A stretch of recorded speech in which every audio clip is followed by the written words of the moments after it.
Good evening. It's 6:15 on Tuesday, the 6th of January, 2015. I'll begin by noting that this is our last meeting with Patrick Moreland acting as interim town manager. At our next select board meeting on January 20th, we'll be welcoming our new town manager. So I want to take this opportunity to thank Mr. Moreland for his hard work and efforts over the last 18 months.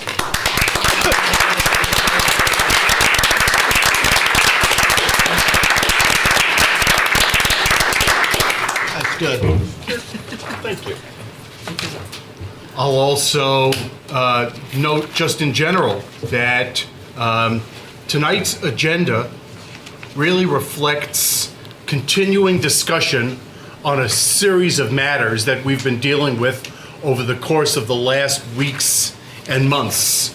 Really the core of the select board's planning work over the course of the year is our budget discussions, and there's a lot of different issues that have fed into the budget discussion and budget preparation. I'm glad to see a lot of people in attendance tonight. Some of our meetings have been well attended, some have been sparsely attended, but we're continuing to discuss the budget and related issues in public session with the goal of making sure that people have as much information as possible as we work through the budget and head towards final approval, I believe on January 29th, when we're going to be approving the warning for the March representative town meeting. Happy New Year, everybody. Hope everybody's had a healthy and happy New Year. That's all of my comments. The next is town manager's comments. Thank you, David. I was just going to continue on with what you said. It's been a little more than 16 months since Barbara Sondag's departure for Missouri, and this interim appointment has been perhaps a little longer than any of us anticipated, but I really just wanted to take a moment and express my sincere appreciation to the staff, to the department heads, to the public in general, and specifically to the select board for allowing me this opportunity to serve in this way. It's been a delight. I appreciate it and look forward to working cooperatively with the new town manager.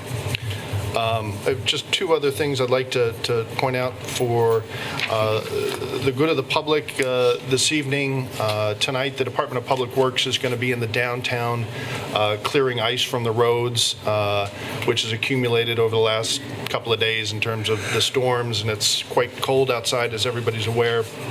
So just so that everyone's aware, they're going to be out this evening clearing ice in the downtown, and would just like to excuse me, encourage all the property owners on Main Street and on the associated downtown streets to be mindful of the sidewalks and the responsibility to clear that. I was out and about today, saw a lot of good work out there in a couple of places that could use some improvement. But other than that, that's all I have, and thank you. Next item on the agenda is select board comments and committee reports. Dave? Quick, I wanted to go first because it follows on what Patrick just said. I had occasion to be in a couple of the surrounding towns, which will go unnamed at this point, but the condition of their roads since this cold snap began a couple days ago, and the condition of ours is strikingly different. It's amazing how rough and frozen and unclear theirs are compared to most of the roads around town. I know that's not true everywhere, but most of the paved roads are very passable. You're not rattling and sliding around and sliding down hills into gas trucks, propane trucks and stuff. I almost did in a neighboring town yesterday. So just commend the public service people for getting on top of it and staying there. Okay. John? Darla? All right, I'll also just report briefly on the Traffic Safety Committee meeting that we had on December 30th. I think it was December 30th, or I think it was December 30th. 23rd. All right, December 23rd. At the December 23rd Traffic Safety meeting, we talked about a proposal that's been presented to the town by the group Local Motion Local Motion has entered into a contract with the state of Vermont to develop bicycle pedestrian safety plans for 5 municipalities in the state. And they've approached the town of Brattleboro, hoping to reach an agreement with us to begin working on that project. I think that over the course of the last year and a half or 2 years, there's been a lot of efforts that have been made by the town to address traffic safety related issues, but there's been some lack of coordination involving the various efforts. We've had grant opportunities that have been made available, and we've done studies out on Western Ave, and we have plans in place for various work to be done. We've also developed a traffic calming plan, but haven't really taken the time yet to prioritize our traffic safety related work. And we're looking forward over the course of the coming weeks and months potentially to working with Local Motion to try to prioritize various traffic safety hotspots within the town, with the goal of marshaling all of our resources and trying to have a better coordinated plan to respond to those. That's something that's going to be developing over time. And I would announce that on January 7th, that's tomorrow, from 2 to 4 o'clock, VTrans is going to be having its first on-road bicycle plan public meeting. It's a interactive meeting that's going to be broadcast live, and I believe that people can participate through Vermont Interactive Television sites. I want to thank Hannah for circulating that information earlier today. And if there's anybody who's interested in participating in that VTrans bicycle safety planning first workshop, they can contact the town manager's office to get details about that. Anything else under committee reports or board member comments? All right, the next matter on the agenda is public participation. Anybody who's got something they want to talk about that's not on the agenda, this would be a good time. Ms. Davidson. I have a question. Judy You want to Davidson. move the stand down so you don't have to stand on your tippy toes? I am definitely vertically challenged. No?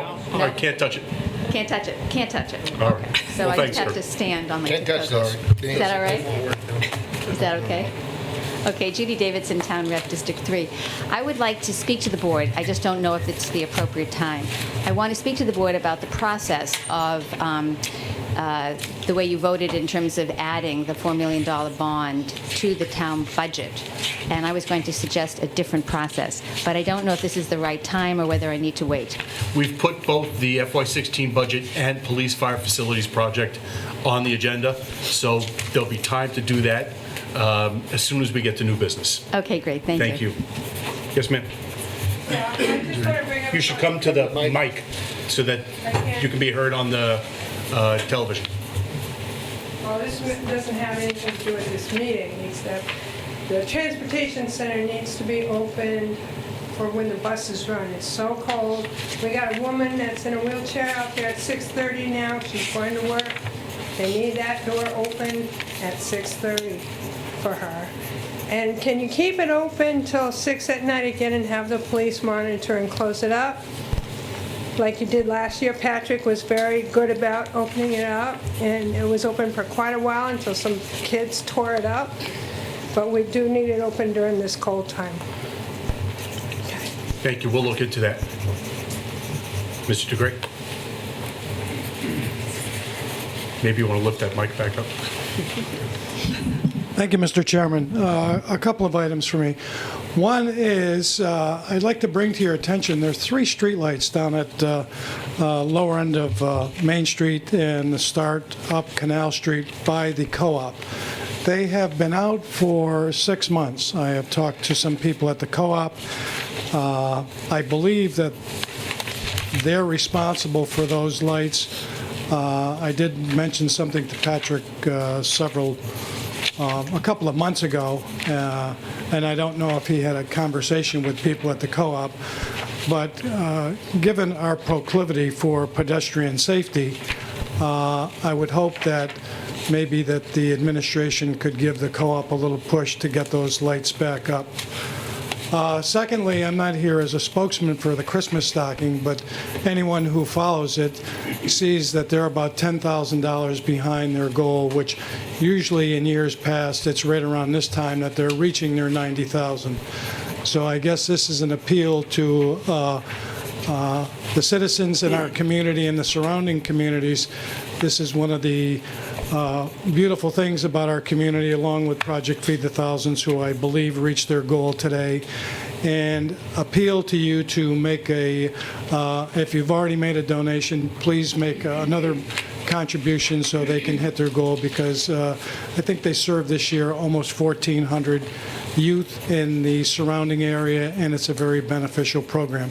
Last but not least, Patrick, I would follow in the chair's remarks and say thank you for a job that you were supposed to do probably for 90 days, and you ended up doing it for 18 months, and you're to be commended for it. Thank you very much. Thank you, sir. Anybody else want to make comments or speak to any topics under public participation? Hearing none, we will entertain a motion to convene as Water and Sewer Commissioners. So moved. We have a motion to convene as Water and Sewer Commissioners. Is there any discussion? Hearing none. All those in favor, please say aye. Aye. Anybody opposed or abstaining? That carries 5-0. The first item on the Water and Sewer Commissioners' agenda is the reimbursement resolution. Who wants to speak to that, Mr. O'Connor or Mr. Moreland? I would offer Mr. O'Connor. John. Thank you, Patrick. Thank you, David.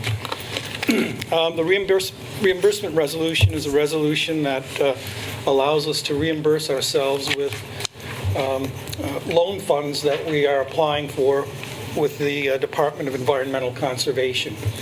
The application is nearly complete, should be filed very soon, but we don't have the funds yet. Yet the project is moving forward. The engineers are preparing bid documents and things of that nature, so we are incurring some of the costs associated with the project at this point.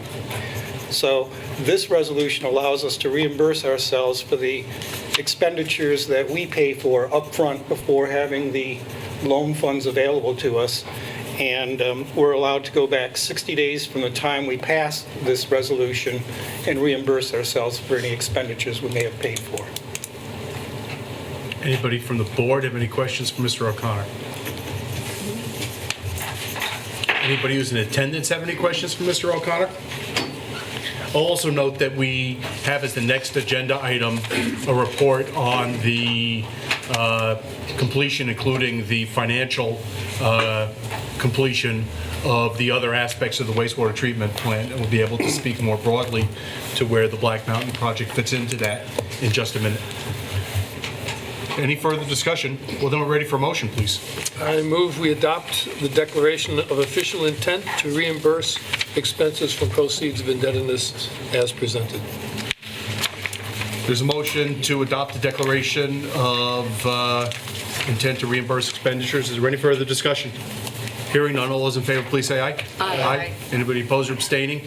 That carries 5-0.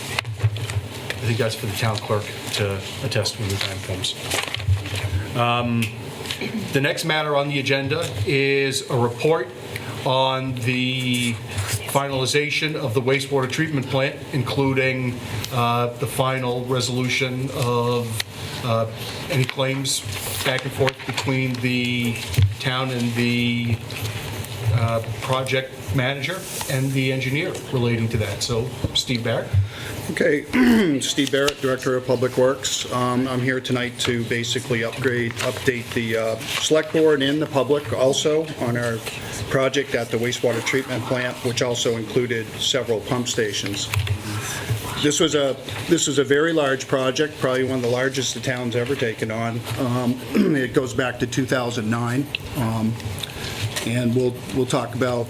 I do want to give thanks to that original board who actually helped, push this project into motion, which it was a big endeavor. There was a lot of public meetings, and there was a lot of good education too that took place at that time. So, the Brattleboro wastewater treatment plant project, which includes upgrade to the existing treatment plant and also 3 of the town's pump stations throughout, with the exception of Black Mountain and gravity feed sewer, are completed in a good order. So the plan has been completed. All but 1 pump station has been upgraded. The Black Mountain project is expected to start this spring, and we've just got the right-of-ways this week, and so we expect to be completed with that project in June of 2015.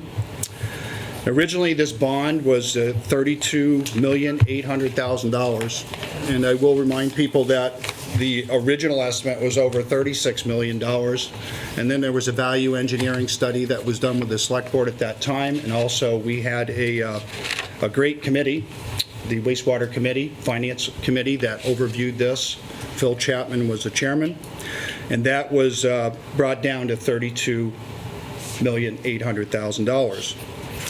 That was authorized by the voters, and with that, at this time, the town has expended $31,352,125. The town has set aside the sum of $960,700 for the completion of the Black Mountain gravity feed sewer line.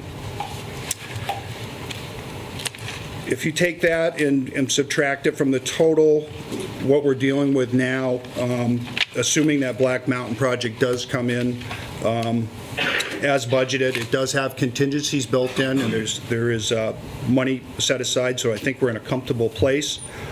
If that all comes together, then we would be $487,175 under the bond limit, which is pretty good news. We were authorized for the 32.8, but certainly the intent from the get-go was to try to contain cost. So the wastewater treatment plant, the timeline, really this project was supposed to be completed in February of 2013, and actually it was 2012, but because we did accept a certain amount of extensions on the time, it was brought forth to February 5th, 2013 was supposed to be the final completion date. We ran into some problems like any large project where there's mechanical issues, there's process issues. So we had a lengthy and drawn-out negotiation between the engineering services and also PC Construction, who was a contractor at the time. And over the time, I mean, we can get into some of the particulars, but I think in general, we did agree on some final settlements here with the process, and this took quite some time. As you can tell, if it was 2013, and here we are sitting in 2015, and we just settled on these agreements this fall, we spent a lot of time going back and forth. And after everything's said and done, this substantial delay also occurred, because of these negotiations and the requested change orders from PC. These change orders requested the amount of $225,000. This was from the contractor. And the engineers disagreed on that price. The contractors disagreed. The town disagreed.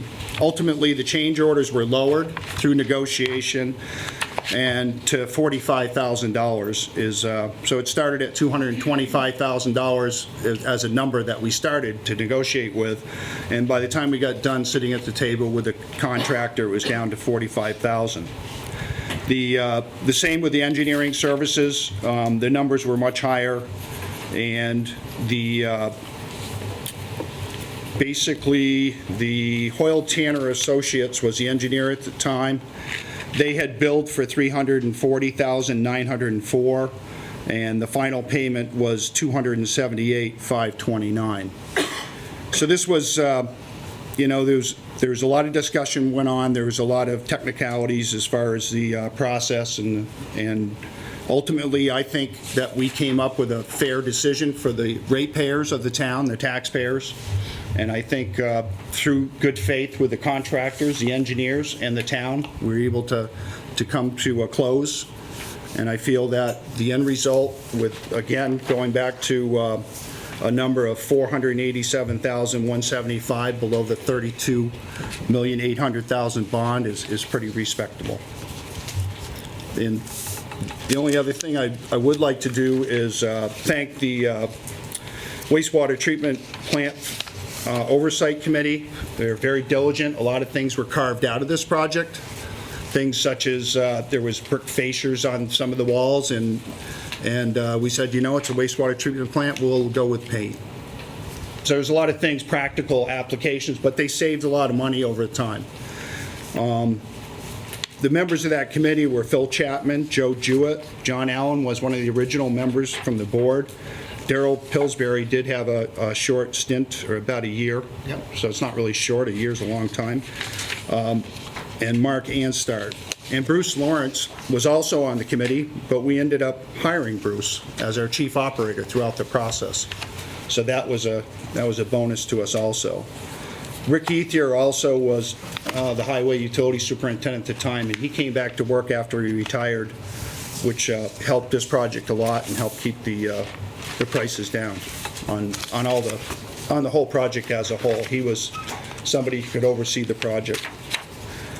And at the time, the select board was Jesse Coram, who really worked hard and believed in this project. And John Allen, Dora Belulis, Dick DeGray was instrumental in this, and Martha O'Connor. And then all the select boards up to this time. And that's my report. Thank you, Steve. So we're pleased to report that construction on those parts of the project are complete, except for Black Mountain gravity fed line. Are there any questions from anybody on the board? One quick one. Or comments? Comments. How are we doing on the odor? The odor is much better since there was process problems in the That's very what I beginning. thought, yeah. And until the digested, well, they call it the two-pad system, but what that is, to simplify it, is Start working well. the digesters is heated several times, and once it's processed correctly, it decreases the odors. I'm not going to sit here and say that there's never any odors. It is what it is, and there's a certain amount at certain times. And, you know, we do work with that. We do have some scent, you know, units that we can use. But other than that, if the plant is working properly, there isn't a large amount of odor. But Are you getting the Class A sludge yet? that we believe that we're just about there, and what it's going to take is extensive testing. It's a process where it's going to cost us quite a bit of money to certify it, if you will. It has to have like the Good Housekeeping seal in order to be able to give that product away. Tim found that funny. Yeah. He wasn't the only one. The product actually, it does have to meet a certain certification. It has to meet certain requirements, so that there aren't any pathogens in it.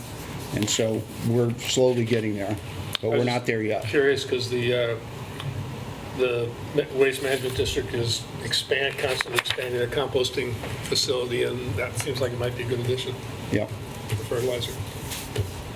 We should note there was a period of time when, after substantial completion date, the plant was not working up to specification, and so the committee and the people who work at the plant worked diligently to try to determine what were the problems with the facility, and there's been some replacement of certain parts and systems that's really put us on the road to getting the plant up and running the way it should be, and then facilitated our ability to reach the final financial figures as well.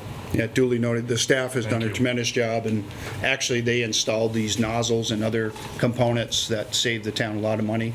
And also they had to work during this time when the plant was in disarray and being constructed, which is a pretty big challenge, and keep it also in permit.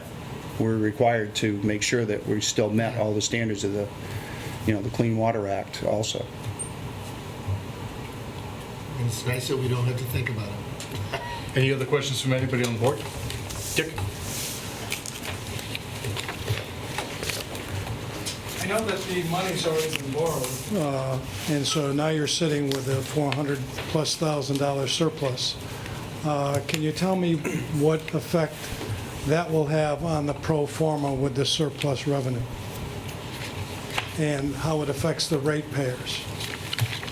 Well, John, if you could speak to that, because we've just given authority to finish, to spend against the borrowing we're going to be doing going forward. So did we borrow all the money? We haven't yet. We still have the application for That's the right. Black Mountain water line, or sewer line, gravity line. The monies that we did borrow, there is some cash left over, and that cash can be used to repay the principal and interest on that note. And I will check with Paul Giuliani, our bond attorney, to make sure that's correct, but I believe that is allowed, and I think that's probably the proper use of that. So that could potentially reduce the debt service cost for the utility fund and help to keep those rates as low as possible. But isn't it also fair to say that the money is all accounted for in the enterprise fund? Yes. So it's not in the operating budget, it's in the enterprise fund budget for the water and sewer. That is correct. So it's a different pro forma as well. Yes.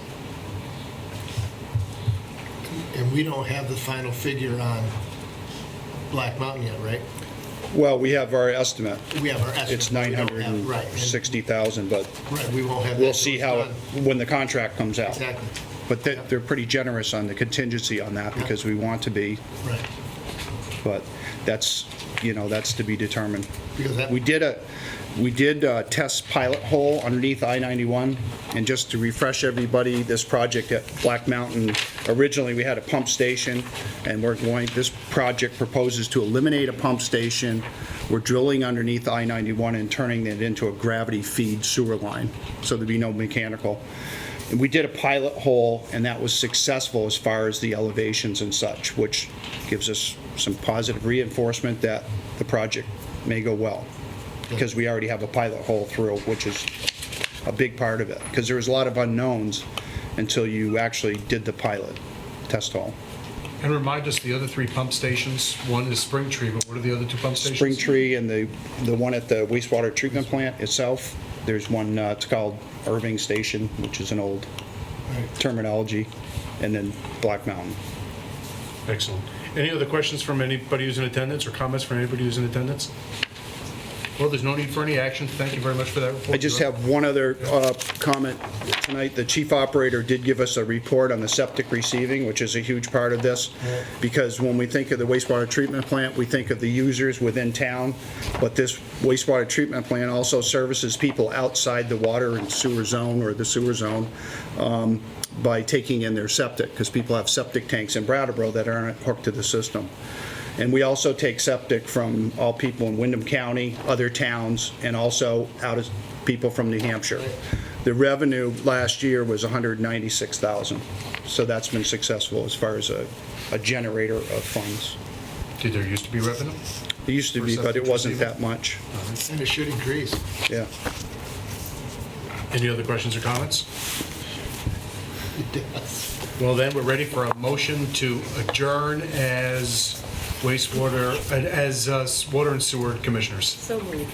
We have motion to adjourn as water and sewer commissioners. Steve, thank you very much for all your work on your report. Very nice. We have that motion. Is there any comment or discussion? Hearing none. All those in favor, please say aye. Aye. Anybody opposed or abstaining? That carries 5-0. So the next matter on the agenda is the FY16 budget. And we have a number of items following that on the agenda, including the police fire facilities project, the unassigned fund balance, and the municipal central life safety improvements, all of which feed back in one way or another to the FY16 budget. So I expect this will be a relatively broad discussion about all those items, although we'll call them separately. I guess I'll start by summarizing. It must have been in late October, early November that we got the first draft of the budget. And we have met a whole string of times, I don't know, probably between 5 and 10 times, to go over the budget as presented, to raise questions about the budget as presented, to meet with department heads to hear about their requests and the things that they weren't getting in the budget as presented to us, and then to consider things that we might add back in to the budget. And we've had probably 2 longer sessions that ran 3 and 4 hours apiece. The most recent one was 12:30, and we brought the agenda from that meeting with us today so that everybody can see the issues that we've reviewed in preparation of the budget. On December 30, we made a series of decisions that I'll now summarize with respect to the budget where it stood at that time. First off, there was a vote, a 3-2 vote of the board to add back in to the FY16 budget the first year's interest payment on $4.7 million in additional borrowing to move forward with both phases of the fire station renovations and with purchase of land for a new location for the police station. So there is in the budget, as presented tonight, $140,000 in interest that would be due on that borrowing if that borrowing takes place in 2016. But there hasn't yet been any decision by the board to undertake that borrowing, just to put that money in the budget. So that's one increase to the budget as presented. We went over pay-as-you-throw related matters and once again reinforced that with the implementation of pay-as-you-throw in FY16, individual homeowners and renters in buildings with less than 6 or 4? It's 4 and fewer. Buildings with 4 and fewer units will be responsible for buying garbage bags in order to have their garbage picked up.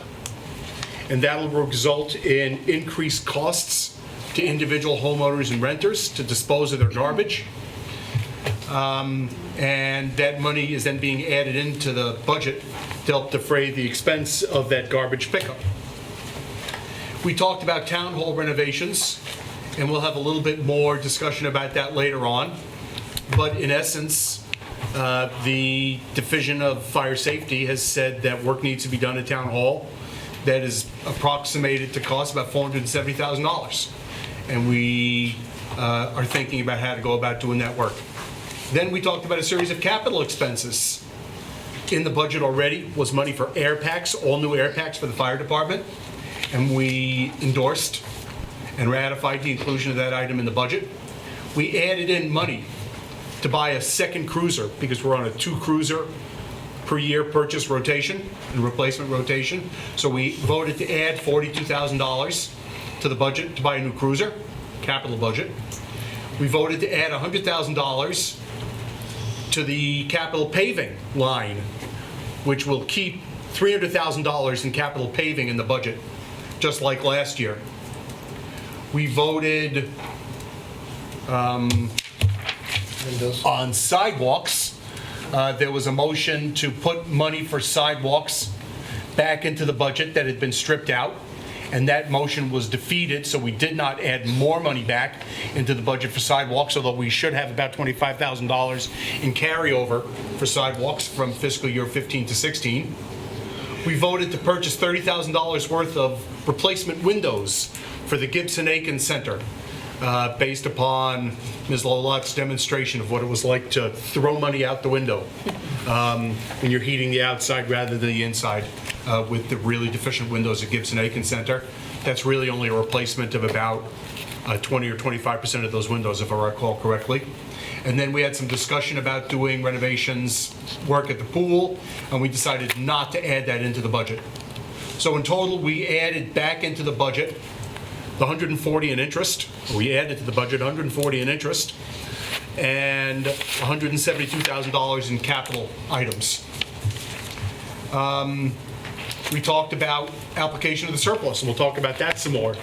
But where we stood at the end of the last meeting was that it appeared the board was considering adding close to $500,000 or spending, or giving authority to the select board to spend up to $500,000 from the surplus towards capital and operating expenses next year. We'll talk about that some more. We talked about the possibility of putting another 1% local option sales tax item on the town meeting warning, and that's also another item on the agenda.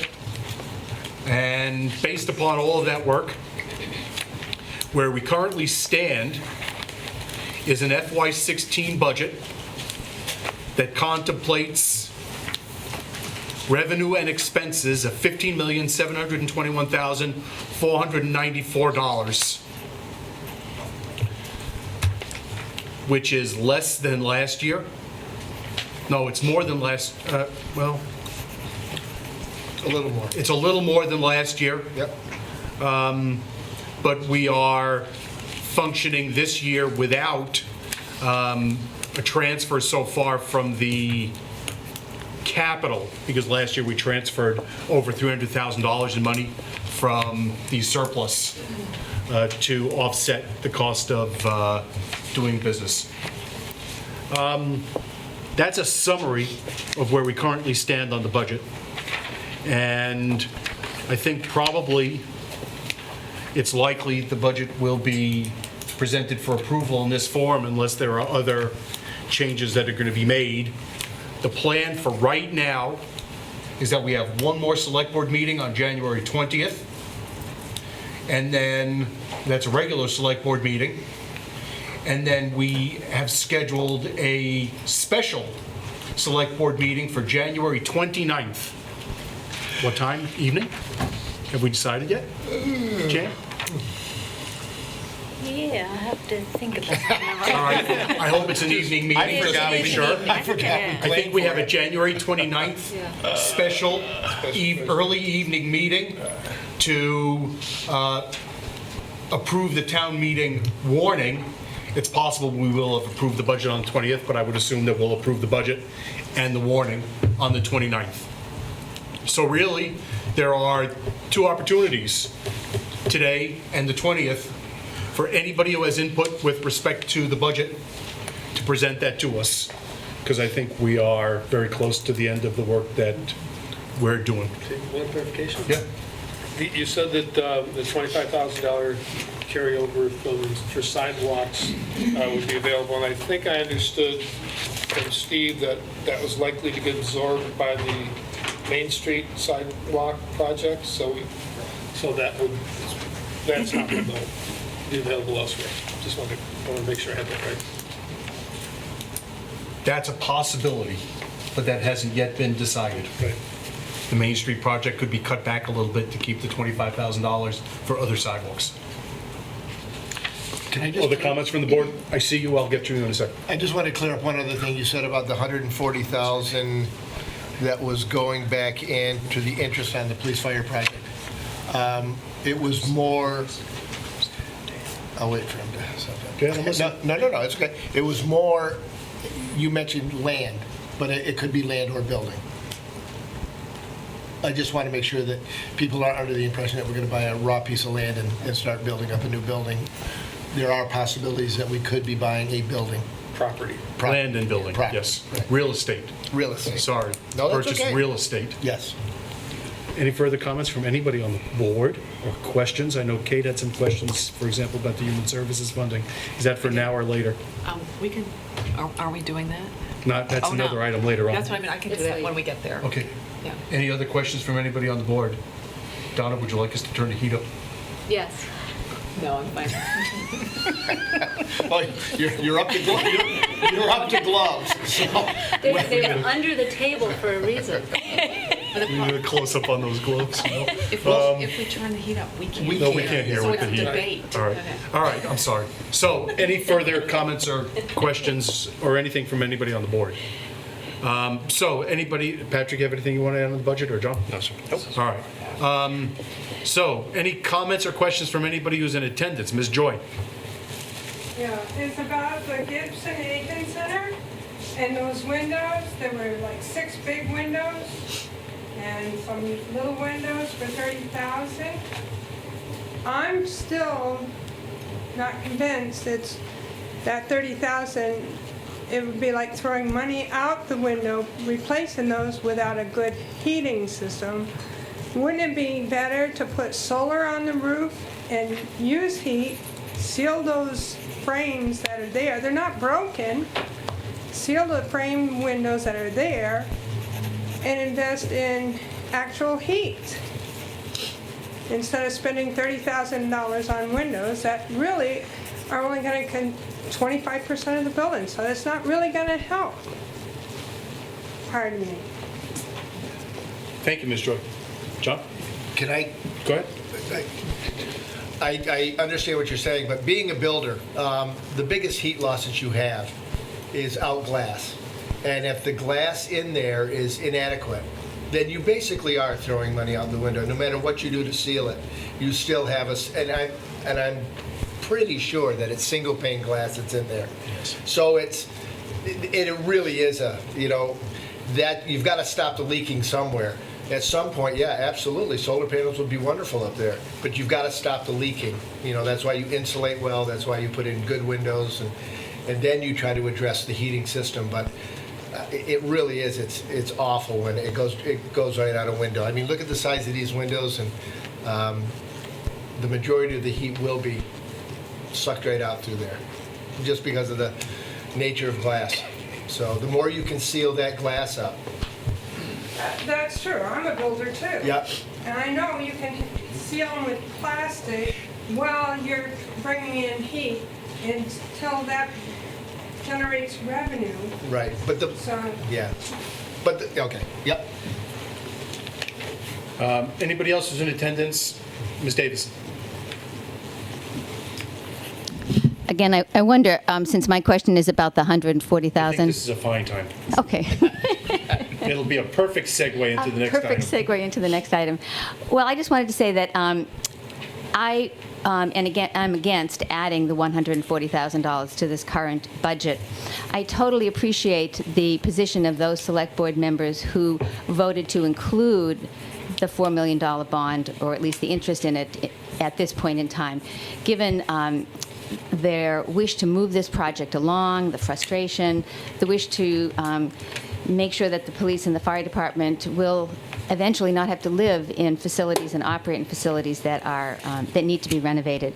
But I really do not think that we should go through adding anything more to the budget until we have a really public process. So what I would rather that the board did is set a date later in 2015 to have a separate vote on this bond and on that interest.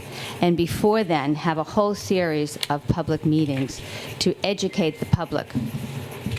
I really believe that, although it was, some select board members did not believe that last year's budget rejection was really about the police fire project, I definitely believe it was about the cost of the project and people, many citizens, not believing that the town could afford a project of that size and not being sure about whether all the items in the plans were really necessary. So I definitely believe that it's about the police fire project, and I think that we need to really convince the people of this town about why this project is so expensive and what the different parts of it are. I really do believe that people in this town support the police and the fire department and want to renovate the buildings, want them to have healthy and safe buildings, but they don't believe we can afford this project. And I know that the police, the Citizens Advisory Committee has been meeting diligently with both the project director and with the police and the fire chiefs.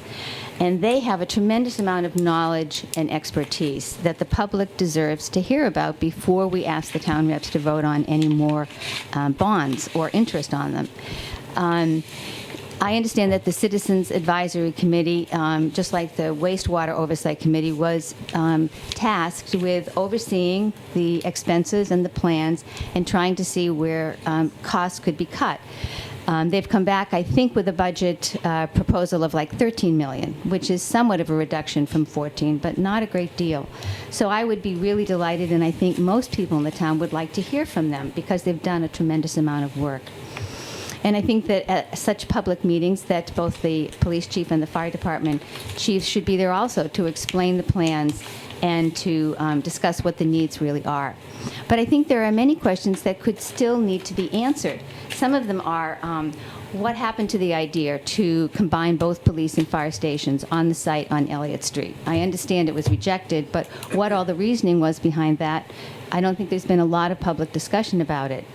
I understand that the municipal center is not the appropriate place for the fire station, and I've heard various reasons, but I'm not sure that the public as a whole is really clear about why the police station cannot be here and why we might need to, situate it on Putney Road. I think a lot of people might want to know, why do we need to spend $1.2 million on the fire station in West Brattleboro if we can renovate to health and safety standards for $250,000? And I think there would be many other questions that people could ask.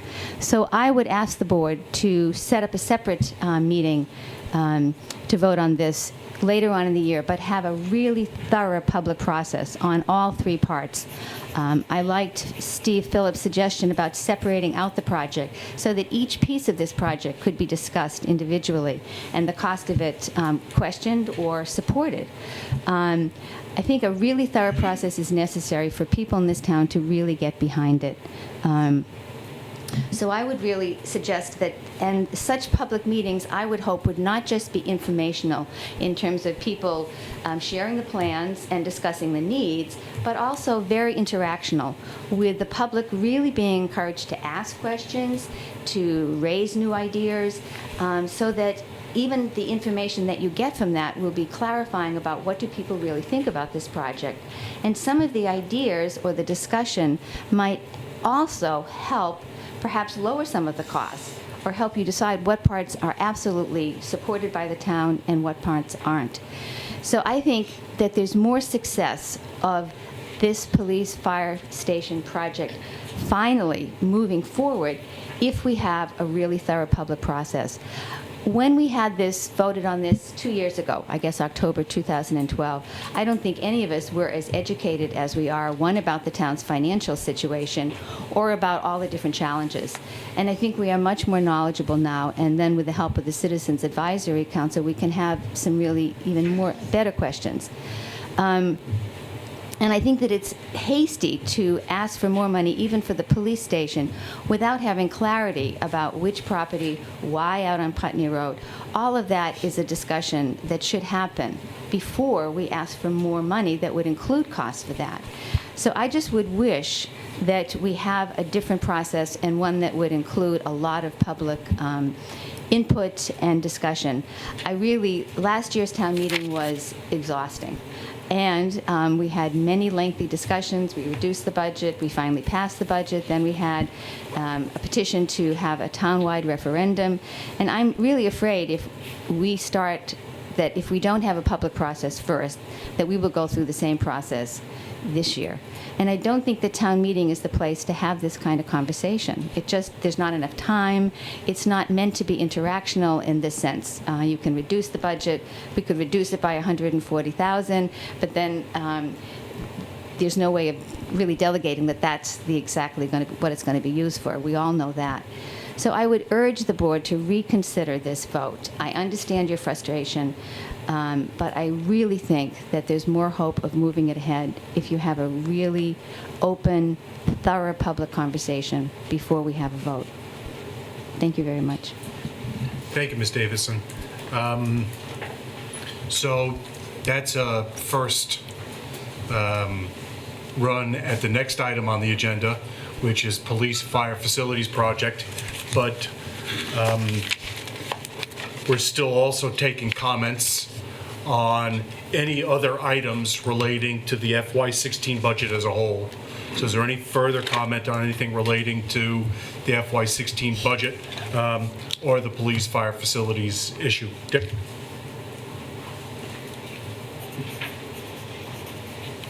A couple of comments. With all due respect to you, Judy, that there was a great public participation portion of the police fire station.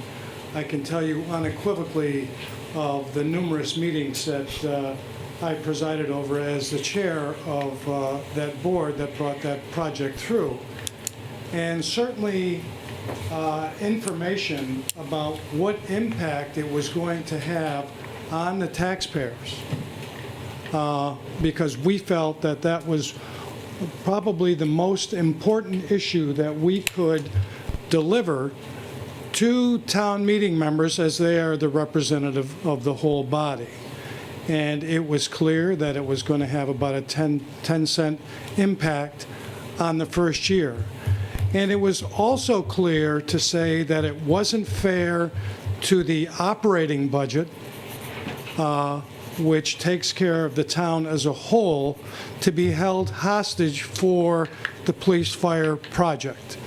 And one of the reasons we tried to bring the 1% sales tax forward at that time, with the figures that we had at that point, it would have paid for roughly 2/3 of the project.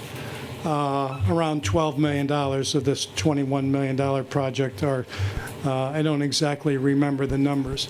But there was a public process. And so for people to walk around and say this was done in a vacuum was no different than Mr. Barrett's comments here this evening when we brought the wastewater treatment project forward, which is a $32 million project paid for by not all of the people in our community, because only the users of the system pay for the water sewage treatment plant. And some people get both, some people just get water, and some people just get sewage. So I don't believe that a public process wasn't held. Now, you can make a case for having more public process as you go forward, but to say that we didn't have a good public process, I think our town meeting members were more than well informed, and it passed by, I think it was like 92-20. And I have great respect for town meeting members in terms of doing their homework and understanding what the project was as a whole and what its impact was going to be. And it would have been disingenuous for the board and the administration to kind of do a sleight of hand about what the impact was going to be on our taxes. And so where you go from here is another discussion, but I really take issue with the fact that people making comment that we didn't have a very good public process is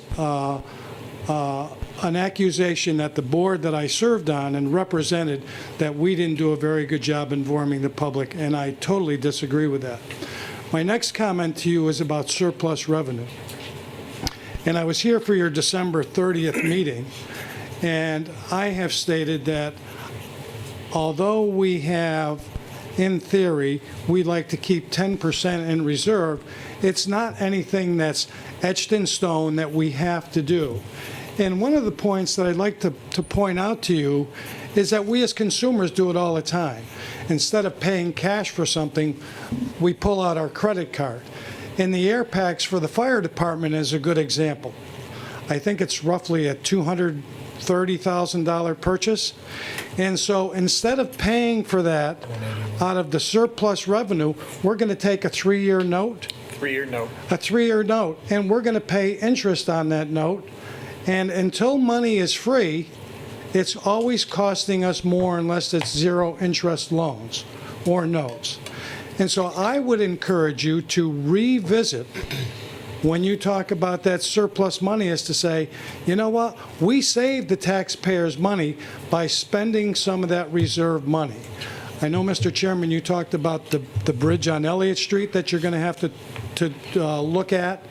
And a project like that, that's where you take out a note, or that's where you take out a bond. That's not going to be a $100,000 fix, $200,000 fix. That's most likely going to be some significant revenue that we're going to have to pay, and hopefully with some help from the state to rehabilitate that road and other roads. That's where you take out the notes. So these smaller dollar amounts, I'd rather have you spend some of that surplus money. I don't know what a good amount is to have in that reserve account. Some people say 15%, 18%, 10%. but I know that you cost me money as a taxpayer when there's things that we can pay for with cash that we have rather than put it on a credit card. So I do hope you change your mind in that area. Thank you. Thank you, Mr. DeGray. Other people have comments? Ma'am? My name is Beverly Behrman, and I'm a resident of Brattleboro. I would just encourage the Select Board to please not increase the property taxes. I feel like last year, even though people were saying there was a nominal increase in taxes, it still impacted a lot of people who are challenged by the economics of the state, by the economics of the region. And as we're looking for the state session to start tomorrow and looking at a $100 million deficit statewide, there's very likely the possibility that state income taxes will be increased. So I would just really encourage the board to really please not increase the property taxes. Thank you. Mr. Savory? Did I do okay? I think you did. Thank you. I came basically to say the same thing Judy. You should say your name. Oh, George Reed Savory, All right, District there we 2. go. Thank Yeah, you. pretty close.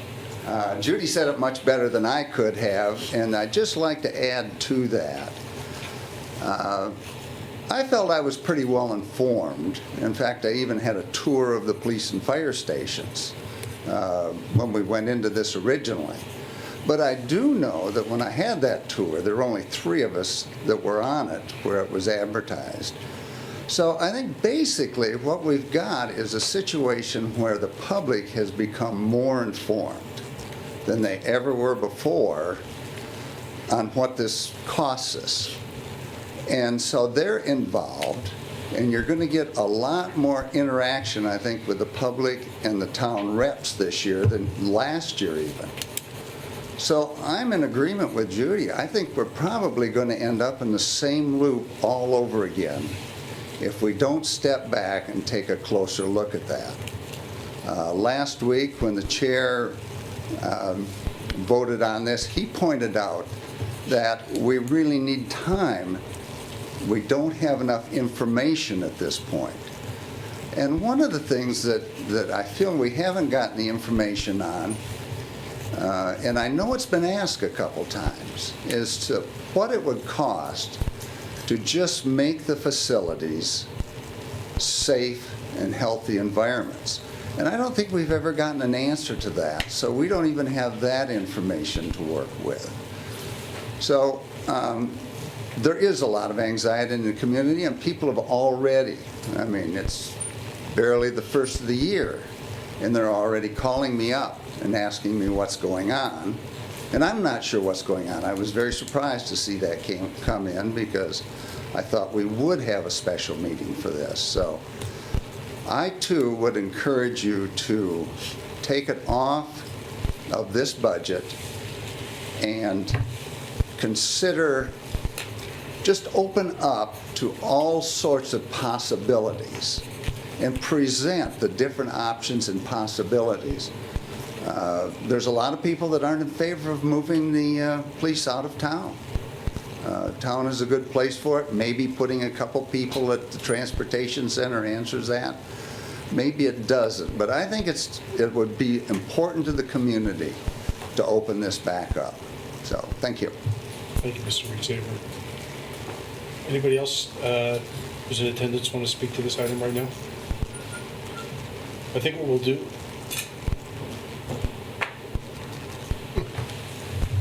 I think what we'll do is probably turn then to comments from select board members, if there are any, relating to these police fire related issues, and to anything else that was raised. I know Mr. DeGray raised some issues as well. So is there anybody on the board who wants to speak to any of these things right now? First, Mike. Sounds like not just me. Yeah, I think a couple things. Judy, your suggestion about having more public meetings, I think, is a great one, and I think we're probably going to try and figure out ways to do that. And I think the thing that you said that none of us have said as well about the importance of that is that it'll help get people solidly behind the project, and that's really important, obviously. The reason that I wanted it in the budget now is so that that process would unfold, and it wouldn't just continue to get put off and put off and put off. And I think it's important for everybody to realize that what we do is try to balance all the different things that we're told and the information that we get and the constituents. Every dollar in this, every penny in this budget has a solid group of citizens, a constituency behind it. It's not, it's providing services that people want. And we're the ones that we have to come up with a balance and then present it. And this is the important part. We present it to the town representatives, and they do the voting. They decide whether that level of service, whether they'll support that level of service or not. And that's, I think it's important to keep that in mind, because you asked us to please don't raise the taxes. Well, we have looked over and over and over again, and the choices we're making are either spend money now so it doesn't cost more later on, or spend money now because people are insisting on these services. And that's the situation we're in. And I don't think there's anyone here who thinks that we can cut our way to prosperity or to a balanced budget. It's just not doable. What we have to do is find additional revenues and find new ways to pay for these things, because people are not going to stop asking for them. So I think it's important to keep in mind that everything that's in this budget is something that people are asking for, and that the police fire is always going to need more conversation. It's always going to be, until it's done, it's going to be things that people are going to want to hold on to or want more information about. And if the process, we have to make sure it keeps moving. And having it on the town meeting conversation and having it on the ballot means that that large group of people will get to talk about it. There'll be a broader conversation in the community, and there may be a vote again on the budget, which, it's a difficult process to go through, but that's democracy. That's the process. And we could have not put it in and had a meeting later on and amended the budget later on, but it could have taken months and months and months to do that, as opposed to, here it is, we've got the money in the budget, we're moving forward with this. When we have better designs, we'll come back to the public and say, this is the design we're looking at, and we'll ask for the rest of the money to finish it. But to finish the fire department and to get started on the police department upgrades, we have to have that money in the budget. And I wish it wasn't there. I wish we could reduce taxes, but that's just not, we don't have the power to do it. And I don't think, and we'll see what the town reps decide about it, but these things are, there's a constituent for every penny. There are people that want these services, and our job is to present that to the town reps and see which ones they think we can afford or not. I'm happy to go. Kate? Because we have a new group of people here, I'll explain my vote on this. I voted not to put the additional money for the police fire facility in the budget. And Judy pretty much gave my reasoning. I don't think, I don't know what's changed between now and April that leads us to believe that the taxpayers would like us to go forward with this. Where the police facility is concerned, I worry that we haven't had any public process to understand why it's going to Putney Road. I don't know why it's going to Putney Road, and I'm a member of the select board. So, I'm going to continue to vote against putting it in the budget, because there really, I think there is a public policy discussion that needs to happen about why we're moving out of downtown and moving it to Putney Road. Why not Canal Street? I don't know the answers to these questions, so I can't support something that I can't answer. I'm going to continue to oppose putting this money in the way it is, because I have the exact same concerns. Judy, you said it better than I could say it, but I have the exact same concerns that you do. John, you want to speak? Yeah.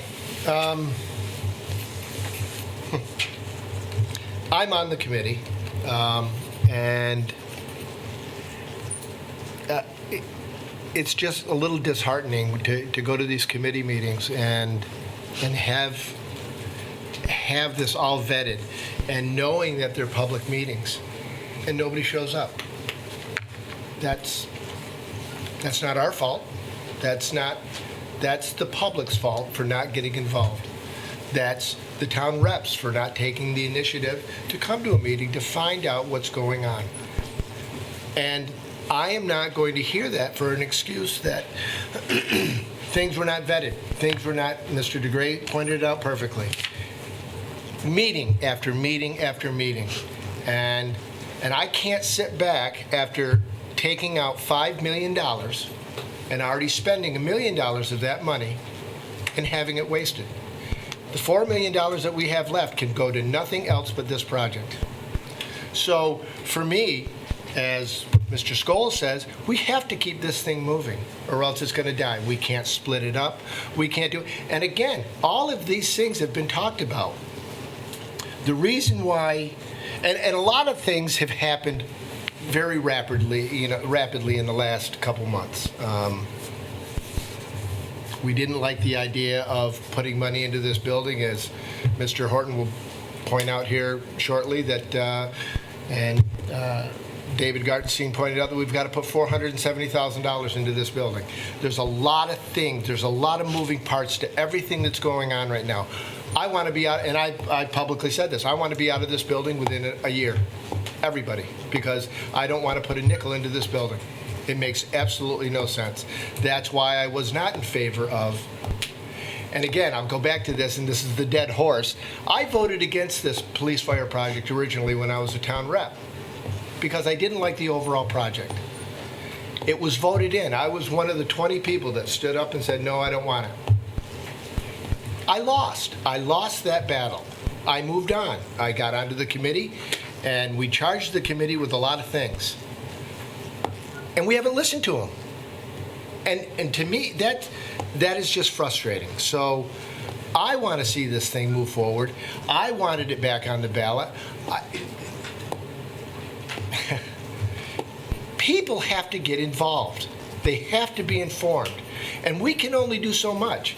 We have open meeting after open meeting after open meeting, and we get 5 or 6 people that show up. And that's when I sit back and I go, well,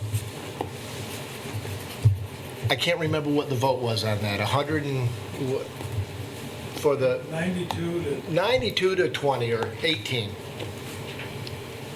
That's our form of government. They voted, and it was almost unanimous. So I said, well, that's the way this thing wants to go. And I know, and it's David again said, we look at every penny. There's none of us here that are rich that think that, oh, it's nothing. We've got an endless pot of money. But we cannot allow our police and fire to be in substandard buildings any longer. It's been 30 years. Kate, you blew it the other day when you said your mom was on this 30 years ago. And I just cannot, I can't let this go any further. It's got to move forward. And we're moving forward, and we're getting good advice, and there are townspeople that are helping out. And I'm sorry that Kate isn't completely aware of what's going on, why the police station is moving up onto Putney Road or some other location. It's the way it's morphing itself. It's the way it's moving. And it's democracy, and we have to keep moving. And if it stalls, it's going to stall. And then we've wasted $1 million, and I can't consciously waste $1 million. It's just, Central and West Brattleboro are ready to go. And I like the idea. And Chief Fitzgerald said, look, let's at least get the money in there so that we can secure a building or a piece of land. That makes a lot of sense. We're not asking for all of it. We're asking just to secure the money to try to move this thing forward. There's going to be a lot more discussion. There's going to be a lot, but there should be no discussion on Central and West Brattleboro. That is a done deal in my eyes. It's shovel ready. The plans are ready to go, and I didn't plan on talking this long on this, but it really is, and I don't want to say infuriating because it's not. It's the democratic way, and I totally understand the public wanting to get involved, but I don't know how many more meetings we can have. We can have a meeting every week, and it still would not be enough. It just would never be enough for some people. You have to get involved. if you want to get informed, come to a meeting. We hate being here, and we were here till 10:15, 10:30 the other night. I don't like that. I've got a full-time job. I'm exhausted. So you got to get involved. And I just think that the reps have to get involved before the next meeting. And I personally will not take this off, with all due respect. I will not take this off, and I will not vote for taking it off. So. I know I've already spoken. Can I just follow up on something? Go for it, Kate. I just want to clarify one thing. There was a public process, but there has not, about the original plans, there has not been a public discussion about moving the police station to Putney Road. And I want to make that perfectly clear. There has been no public process. And maybe I was asleep during the meeting, but I have never heard a discussion that lays out why that police station needs to go to Putney Road. And that, is a big deal to me. Okay. I don't want to get in a big No, debate, but no. I just need to say that. Donna? So Judy, thank you. I think I totally agree with you that people in this town have every right to have their questions answered, that having everybody's best thinking about how to do this project in a way that is affordable makes great sense. I haven't been on the select board long enough to feel despair or frustration. I'm sure that can happen over time. It'll hit you. So I want to say that my position to include this in this year's budget isn't born of frustration or a feeling of wanting to override what is in the best interest of the taxpayers in this town or the members of this town. It's based on a belief that this is fiscally responsible and essential for the functioning of our community. And I think we've had thorough discussions about if we were just to repair or restore it to a good enough condition, that would not really prepare this town for the coming years. And we would have these issues arising pretty chronically. And it feels to me, when I think about the size and scope of the project, and that it is not even as expensive as some other projects that this community have borne and taken on, I think there's probably always a fair amount of panic about embarking on something that's this enormous, and I think people have every right to weigh in. I do question how many people would turn out, and maybe it's the select board's responsibility once again to make that space and do our diligence at getting the word out that we are inviting that input. I think it's also our responsibility to the community and to our police and fire facilities to really keep that forward momentum, and that is the reason why I'm supporting it. I also really heard and agree with our chair's strong recommendation that, with a new town manager coming in, that we do long-term financial planning, and so that we're making these decisions within a broader context. I think that is really reasoned thinking. I agree with Kate that we need to have a public discussion about moving the police station to a part of the town that feels, less central. Even though I heard Chief Fitzgerald saying that response time would not be any different if we were to move to Putney Road. But the community needs to feel trusting and informed about that. So that's what I want to say. Well, this is a topic where the board is divided. And I voted against putting the money for the borrowing into this year's budget, just like Kate did. It has been my view that much broader planning, long-term planning is necessary before we can commit to a specific version of the police fire facility work going forward. I've articulated my view that it was really a substantial event to have the budget rejected at referendum. and that needs to clearly be taken into account.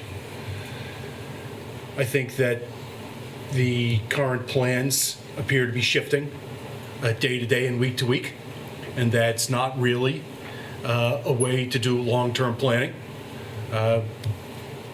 2 meetings ago, I thought we were voting to take out $7 or $8 million more to do the entirety of the project.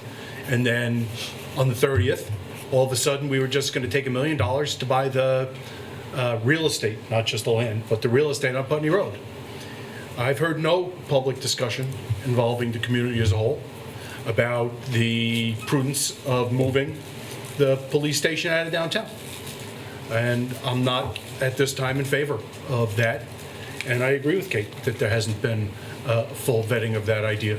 And I don't think there's been full rebalancing of this project against other priorities following the rejection of the budget by referendum last April. I think we need to distinguish out, the types of process that we're talking about. I was on the board that put this on the priority list 3 years ago, and that worked the plans all the way through to presentation at town meeting. And I didn't hear Ms. Davidson say that there wasn't a public process the first time around. There was a way substantial public process. I mean, I think all town meeting members knew what they were voting for and knew what the financial impact was going to be and knew it was going to be a really large financial impact. But I think circumstances have changed. And I think that police fire committee had a role in the process going forward, which was to look at alternatives and then present them back to the select board so they could then be presented back to the people as a whole and to town meeting and then potentially to the voters as a whole. And to say that the work by the police fire committee is the whole of the public process to which the public is entitled, I disagree with that. That's a working committee, and we don't owe it to that committee to adopt what they've proposed. We owe it to that committee to thank them for their commitment and their hard work in making recommendations to the board. And then it's the board's job to consider those fully in public and to have the public and town meeting representatives consider those fully. I think at this point, what we've done is to put borrowing into next year's budget. But we have not made a final decision about this police fire project, I don't think. And I expect that the public process that you asked for is going to unfold next year, one way or the other. Either the money will be in the budget or it'll be taken out of the budget at town meeting in March. But regardless of whether that 140K is in the budget, that process is going to unfold because it has to unfold. We can't make such a substantial change to the public facilities of the town, like moving the police station out of town hall and emptying a third of the building or 20-30% of the building without having full public engagement. So that's going to happen one way or the other, I think. But, we have an election coming up. I don't know exactly what's going to happen, in March. What do you say? It's been, I'm running. I understand everybody else is running. We'll see what happens. But I think these are huge issues that have to be dealt with, and there's no unanimity on the board. We've been very unified in almost everything we've done over the last 18 months. I think it's been a very productive board. I've really, really enjoyed serving with these people, and I really thank them all for their commitment and their dedication and their hard work. It's been a very busy and difficult last year and a half through a lot of challenges, and I thank every one of the people on the board here and everybody who's participated for their effort. But, we'll have a vote on this, and it'll be presented at town meeting, and we'll continue to do all the analysis going forward. So I thank everybody for their comments. Is there anything else about police fire at this point? So then the next item, and we're going to, like I say, be voting. We'll talk about it again on the 20th, and then we'll vote on the budget and the town meeting warning on the 29th. Next item has to do with the unassigned fund balance. And then to summarize, I did want to also respond to Mr. DeGray's comments about how the unassigned fund balance should be spent. What we're contemplating, as you know, is broad authority to spend the money as is most fiscally responsible. And I fully anticipate that we will be working going forward to make a determination how best to spend that money and how much of that money, as to which we got authority. And I don't really know what the answer is yet. Yeah, sure.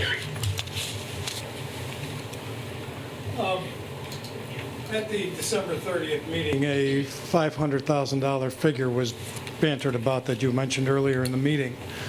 I would strongly encourage the board to, whatever denomination they choose to take out of the unassigned fund balance, use it for capital expenditures and do not use it artificially to lower my tax rate for 1 year. Oh, exactly. As the impact of that $312,000 from the skating rink has had a significant impact this year, where going to pay as you throw, that revenue that we are saving there is being offset because we artificially have to make that up. But whatever number that you pick, I strongly encourage you to do it for capital purchases, and again, not to just throw it into the pot of money. Thank you. Thank you. And that's the perfect segue, just like Ms. Davidson's was a perfect segue to item B. That's to item C, which is the unassigned fund balance. Anybody have any comments about that for right now? Because once again, it's an item that's probably going to be decided on the 20th or 29th, finally.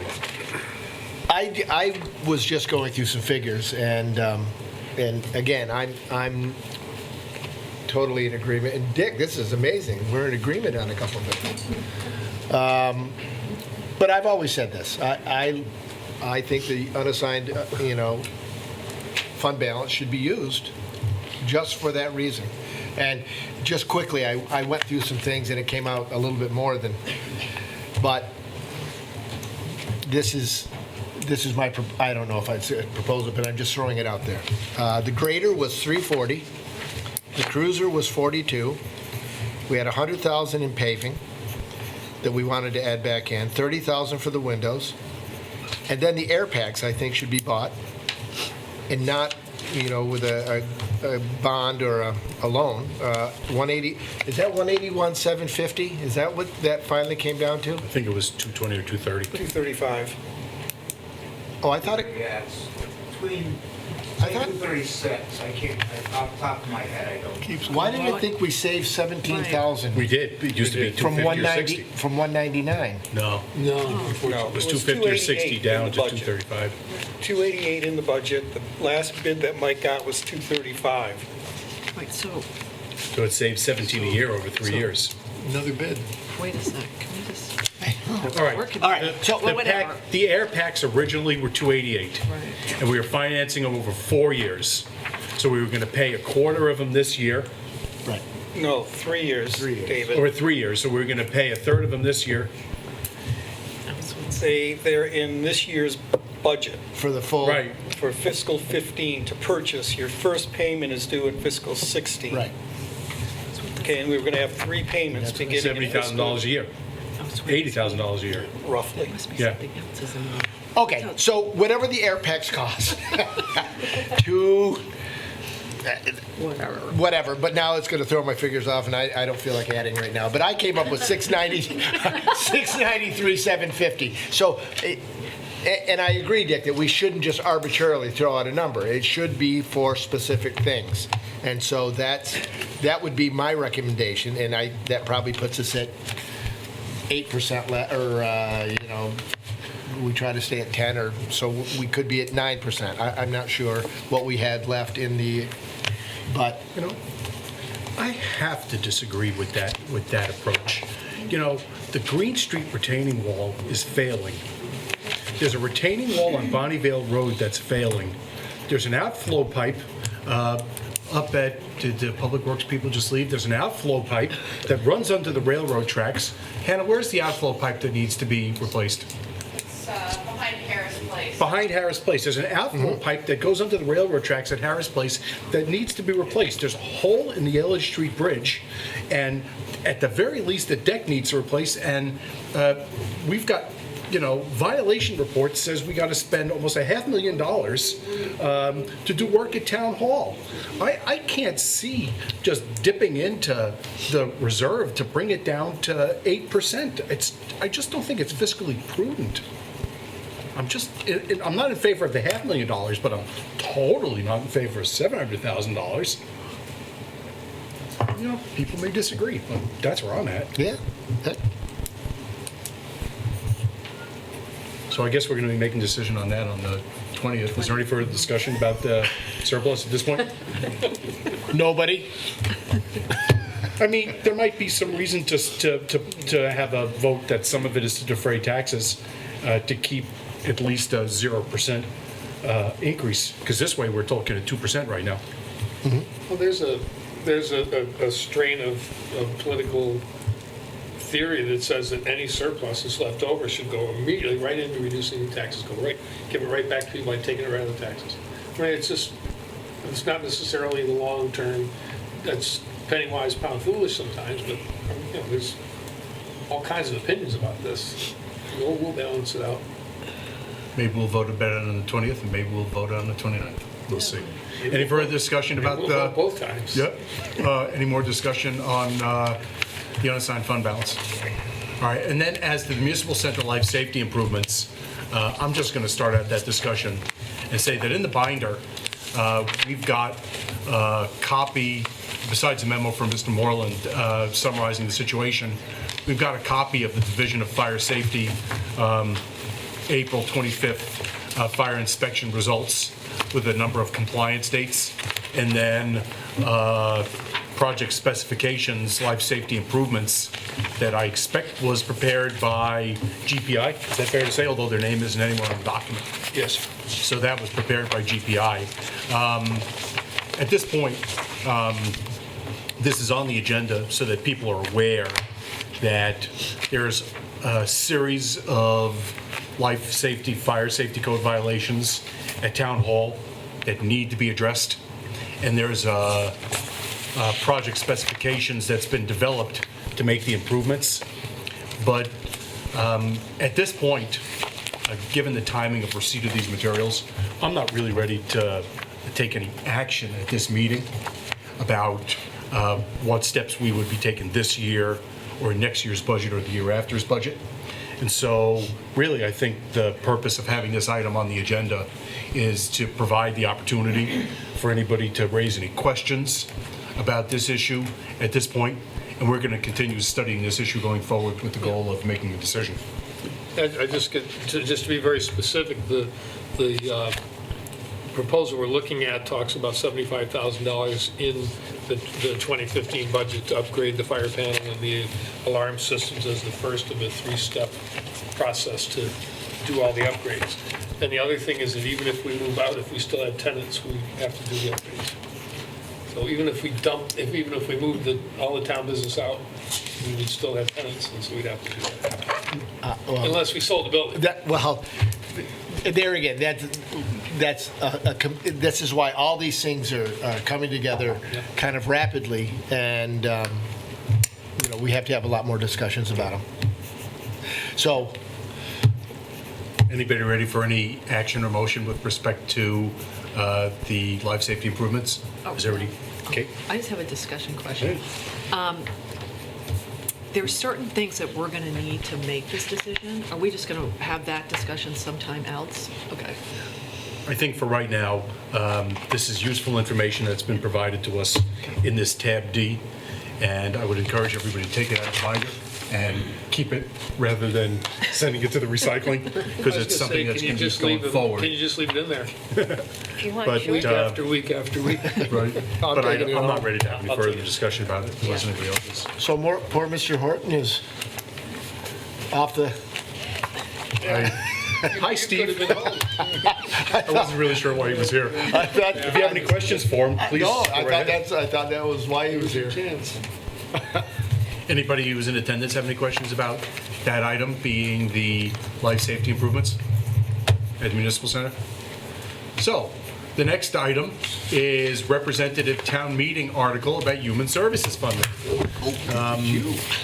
Is there a representative from the Human Services Funding Committee here?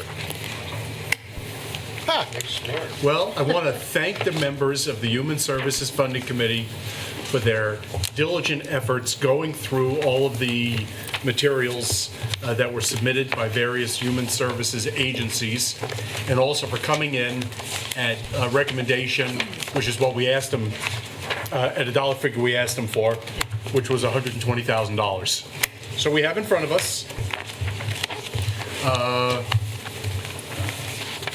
spreadsheet, if anybody wants to see it. It lists, I don't know, 25 human services agencies that we're getting ready to fund, or at least to propose that the town meeting vote to fund, to the tune of $120,000. In the budget, I believe there are three other, or at least two other items besides that $120,000 under the umbrella of human services funding. One of them is the $10,000 for, I'll put this down. One of them is the $10,000 for climate protection, with two others. And then the other two, I think, are Museum and Arts Center gets money. Yes. Because we let out to them our building, and then we pay for some of the upkeep. And then same thing with the Freedom Center. I think that we provide them with the building, and then we pay for some of the upkeep. And so we've got, besides the $120K, some additional items under that human services funding global item for that section of the budget. But we would be voting on this $120,000 human services funding request tonight, because that's a separate town meeting warning article. I think it's voted on separate. Kate had a question about that, though. I do. Well, one of my questions was answered, which was the Women's Freedom Center, because I couldn't figure out why my little tabulations didn't add up, but I was adding that in, and I wasn't supposed to. Can I ask a question about, I know the museum isn't what we're voting on, but when can we address that issue? Is that another time? I think that it's a good time to put it on the table. Okay. And to pose the inquiry, and we can always amend the budget going forward. Okay. If there's a reason to do so. Okay. It's in the budget. We put, and I have another question after this one too, but I know we had talked the last time that I think Patrick was going to talk to the museum and ask them if they have specific like capital requests that they're going to use that money for. So it wasn't like we're just giving them $7,000. I thought the discussion with them was going to be, give us what you want to spend the money on. And because if they don't need the money, I don't want to just give somebody $7,000. I mean, that's sort of, I think where we were wondering what they really, did they really need it? Have you had that discussion with them yet? I certainly have had a discussion with them, but it was some time ago, and it was just after the fiscal 15. It was probably sometime this summer, and it was based on some of our discussions in last year's budget. The discussion was, we're looking to reduce expenses wherever possible. We have I think it's something like a 20 or a 40-year lease with the museum for that property for, I believe it's $1. And there had been previously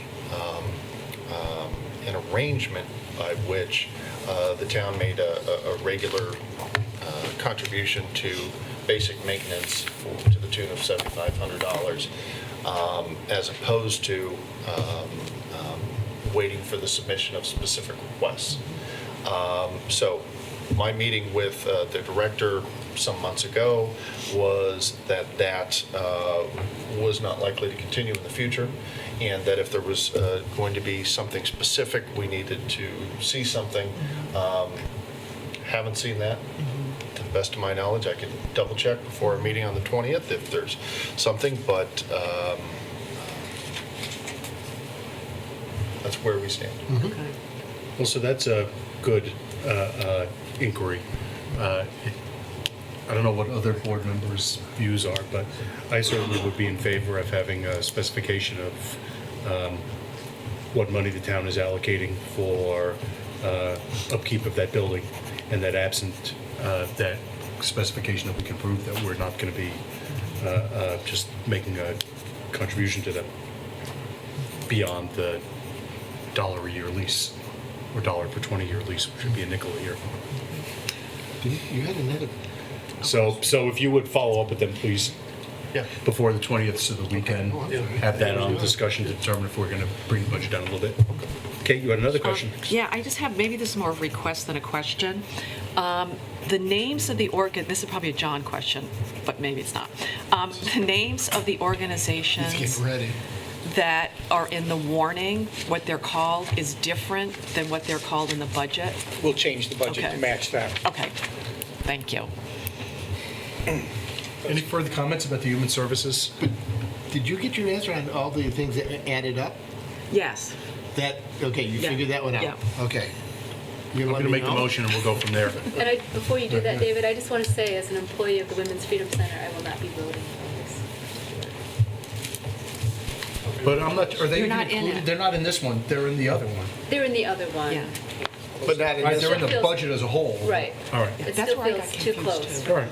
So, I move to add the following article to the 2015 Representative Town Meeting warning. Quote, to see if the town will raise and appropriate the sum of $120,000 to support human services programs and facilities for the residents of Brattleboro to be allocated among service providers in the following manner. AIDS Project of Southern Vermont, $2,000. American Red Cross, Vermont, New Hampshire, Upper Valley Region, $4,000. Boys and Girls Clubs, $13,220. Brattleboro Area Adult Day Gathering Place, $2,000. Brattleboro Area Drop-In Center, $9,600. Brattleboro Area Hospice, $1,700. Brattleboro Senior Meal, $7,000. Family Garden, $2,000. Green Mountain RSVP, $700. HCRS, $2,000. Kids Place, $3,500. Meeting Waters YMCA, $5,000. Morningside House, $9,000. Phoenix House Rise, $3,000. Prevent Child Abuse Vermont, $1,000. Senior Solutions, $2,800. Southeastern Vermont Community Action, SEVCA, $9,000. Turning Point, $6,500.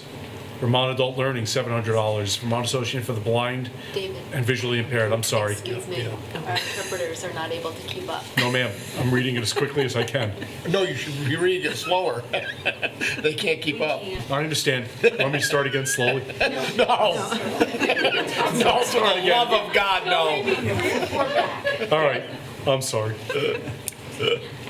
Kids Place, $3,500. Meeting Waters YMCA, $5,000. Morningside House, $9,000. Phoenix House Rise, $3,000. Prevent Child Abuse Vermont, $1,000. Senior Solutions, $2,800. Southeastern Vermont Community Action, SEVCA, $9,000. Turning Point, $6,500. Vermont Adult Learning, $700. Vermont Association for the Blind and Visually Impaired, $680. Vermont Center for Independent Living, $1,600. Visiting Nurse and Hospice of Vermont, New Hampshire, $10,000. Wyndham Child Care Association, $5,500. Wyndham County Safe Place Child Advocacy Center, Southeastern Unit for Special Investigations, $1,500. Brattleboro Town School District, care of Wyndham Southeast Supervisory Union Summer Lunch Program, $6,000. Youth Services, Big Brothers Big Sisters, $10,000. And that is the list as presented by the Human Services Funding Committee, which is a town meeting committee, and really whose work we're supposed to pass through the town meeting. Sorry about that, interpreters. Is there any further discussion about that motion? All those in favor of including that article on the 2015 Representative Town Meeting warning, please say aye. Aye. Any opposed or abstaining? That carries 5-0. 401. It carries 401. The next item on the agenda is local option sales tax.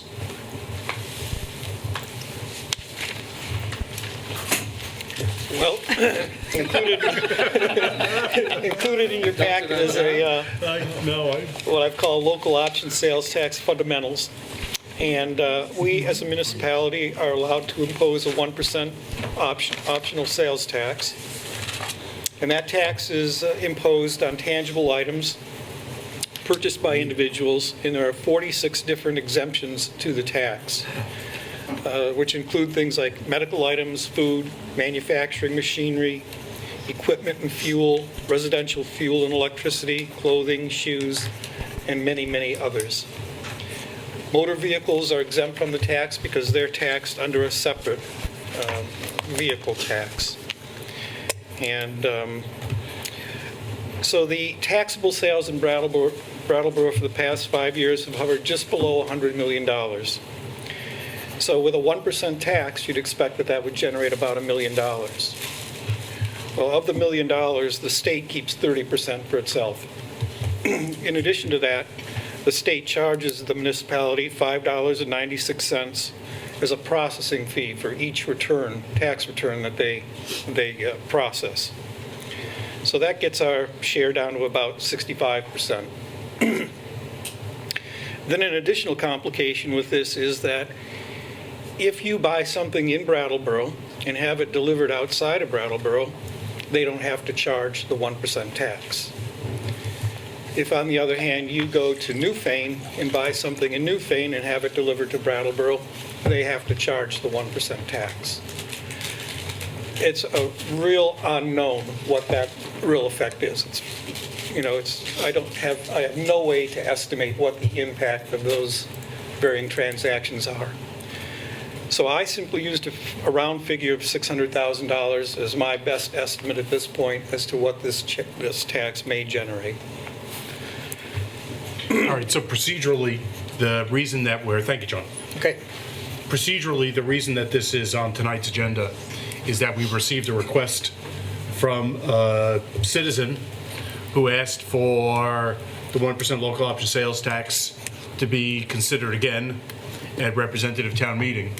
And then there was a board member who similarly asked for us to put it on the agenda to be considered for whether or not we would put it on the town meeting warning again.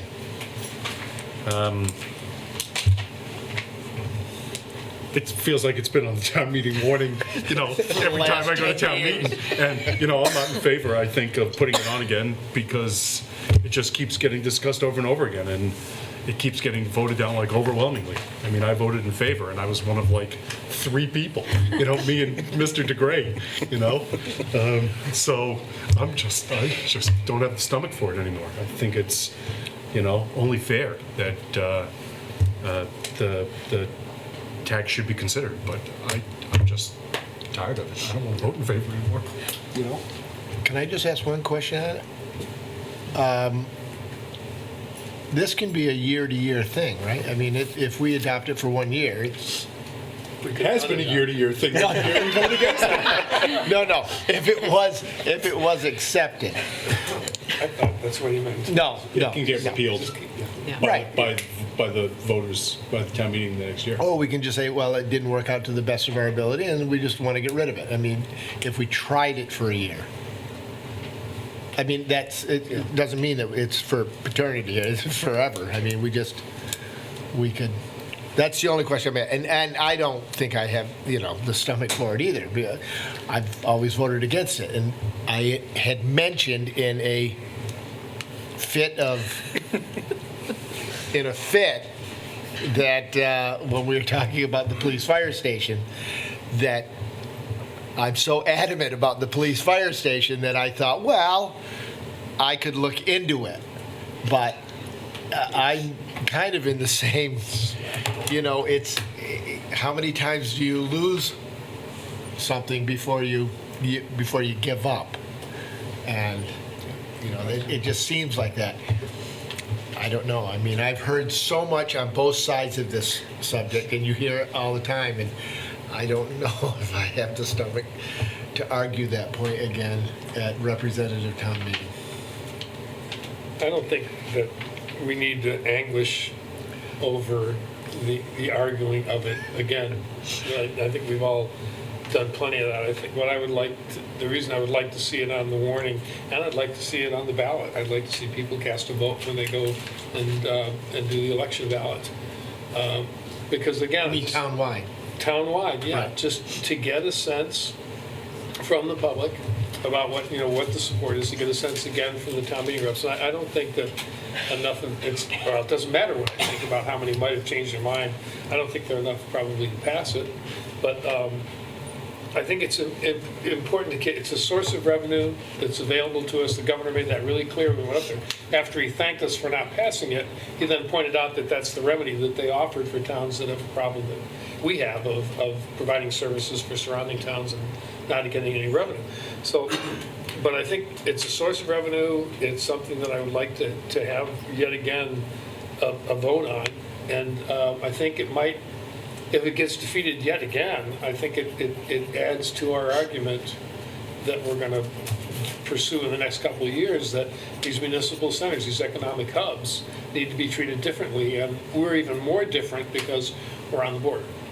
And so I think there's a value to having it resoundingly defeated again, and there's certainly a value to having it passed. The important thing, the really interesting thing is that you can get economists to argue both sides of it.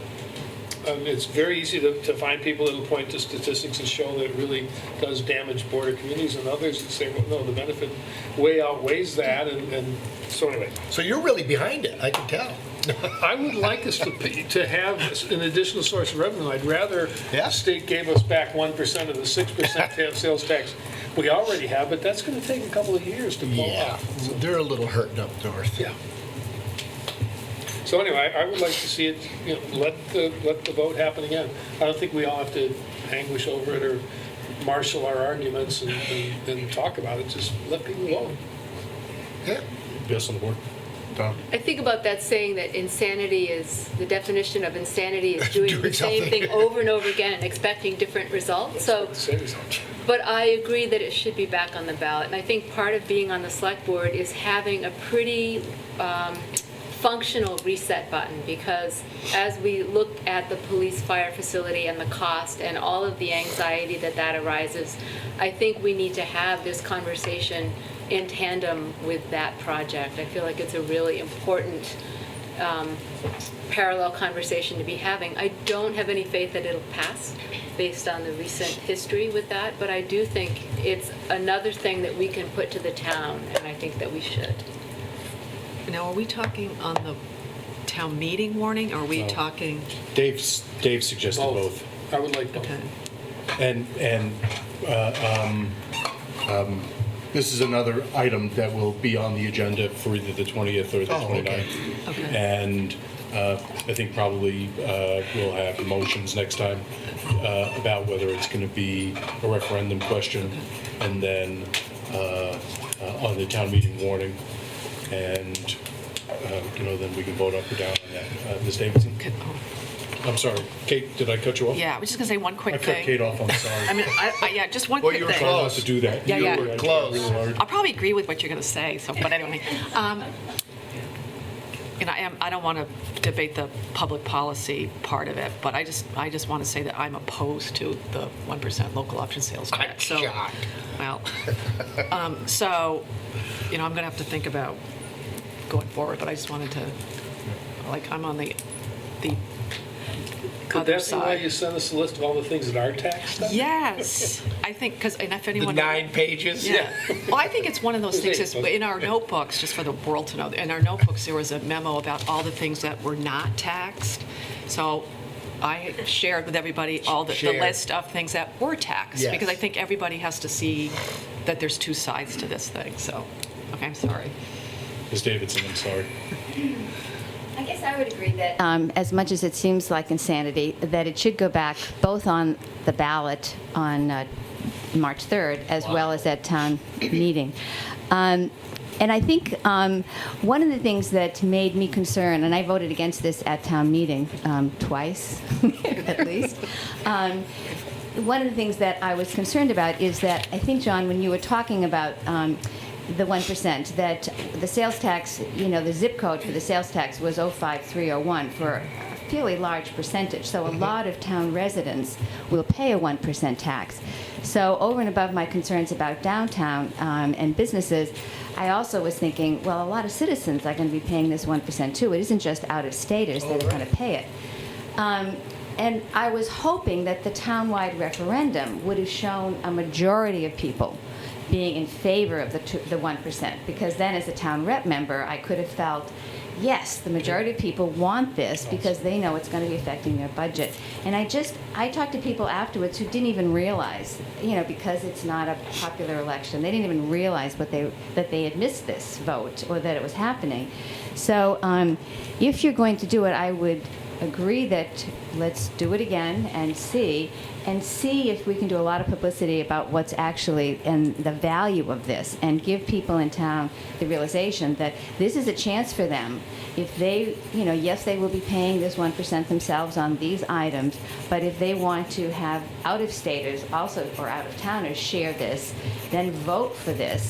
And give town rep members a sense that the residents really want this, because they are going to be paying for it too. So it's a very difficult decision, but I would just like to see if we could get a better sense from the town residents. Are they in favor of this since they're going to pay it? Thanks. Thank you. Mr. DeGray?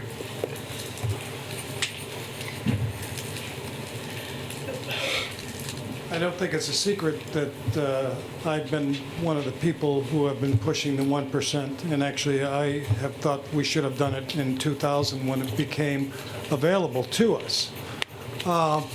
Last year, it was a referendum question on the ballot, and it passed. People made the case where, well, the turnout was low and it only passed by X amount of votes. Well, I can tell you when you're keeping score, one's enough. If you got elected by 8 votes, you're elected to the position. I believe it should go back, as I said on December 30th, it should go before the voters again, and I would hope that it would pass. John brought up an interesting number. He said $100 million is spent in Brattleboro.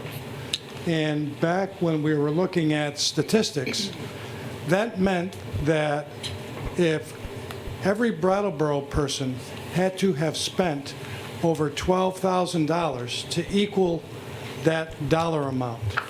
I know I don't spend $12,000 a year on taxable items. And I own 2 buildings. So I'm a supporter of this because we are a transient town. And even if the police fire station were not in the equation, we have significant demands in our capital plan that call for our taxes to go up just to maintain the level of service that we have. So there needs to be another level, another avenue of revenue. I always ask the question to ask yourself, have you ever not gone anywhere on vacation, on a trip, based on a sales tax or a room and meals tax? You go where you go and you spend what you spend. You don't base your vacation habits or trip habits upon what a sales tax is. I was disappointed that town meeting members actually turned their back on a vote by the public overall that wanted to support that. I believe that I know I'm going to contribute my 1% when I'm making purchases, and I certainly know there's an exempt list. But at the end of the day, I know the majority of money being spent in our community is transient money. And the big item that I can always tell you to look at is our rooms and meals tax, which I was a part of getting approved back in 2000, I believe, 7. That brings in roughly $320,000 to $335,000 of revenue. And that is transient money that people are stopping here, going out to eat here, and that's revenue that we never had before, and the sky didn't fall in when we passed that. And so we hear all of this hyperbole all the time about what this negative impact is going to be. I believe that we should push forward. I understand how every board member feels. I said, I've got a concussion, I think, from the blows I've taken for supporting this. My wife owns a store downtown, which would have an impact on her. She sells a lot of taxable items. but I still believe that this is a tax that the revenue would benefit the taxpayers of Brattleboro more than it would hurt them. So I strongly urge you to at least, if not anything else, put it on the ballot so you can find out if there is continued support for it, because the issue cannot go away. Our taxes are way too high, and they're going to go higher with the educational tax this year. We've already heard that. And so the reality is it's not getting easier to fund our budgets. And we're not going to get, economic development is not going to be the end-all be-all to Brattleboro. There's not going to be any huge buildings being built for widgets to be built here in Brattleboro. I don't believe that. I think that economic development in the future is small incubator business.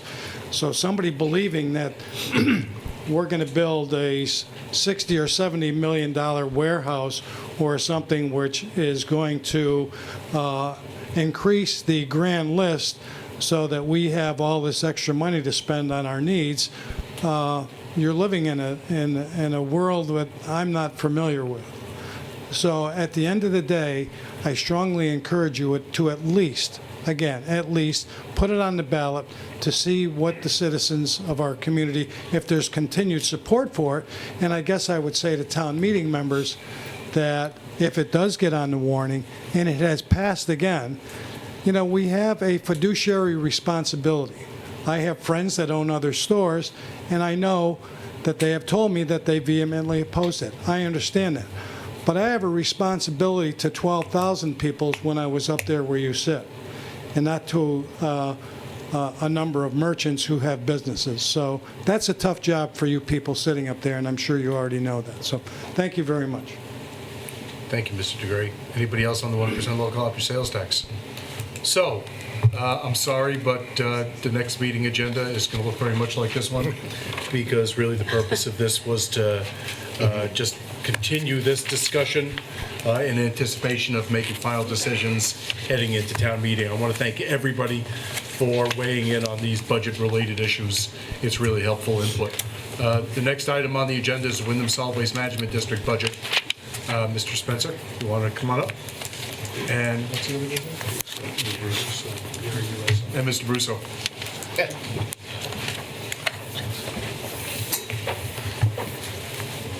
This is also a continuation of discussion from last meeting. I want to thank you for coming. We did receive and have had a chance, I hope individually, to look through the budget that was distributed December 17th. Thank you for circulating that to all of us. Anybody have any questions? I'm just going to start right off with questions because we had a pretty good presentation last time.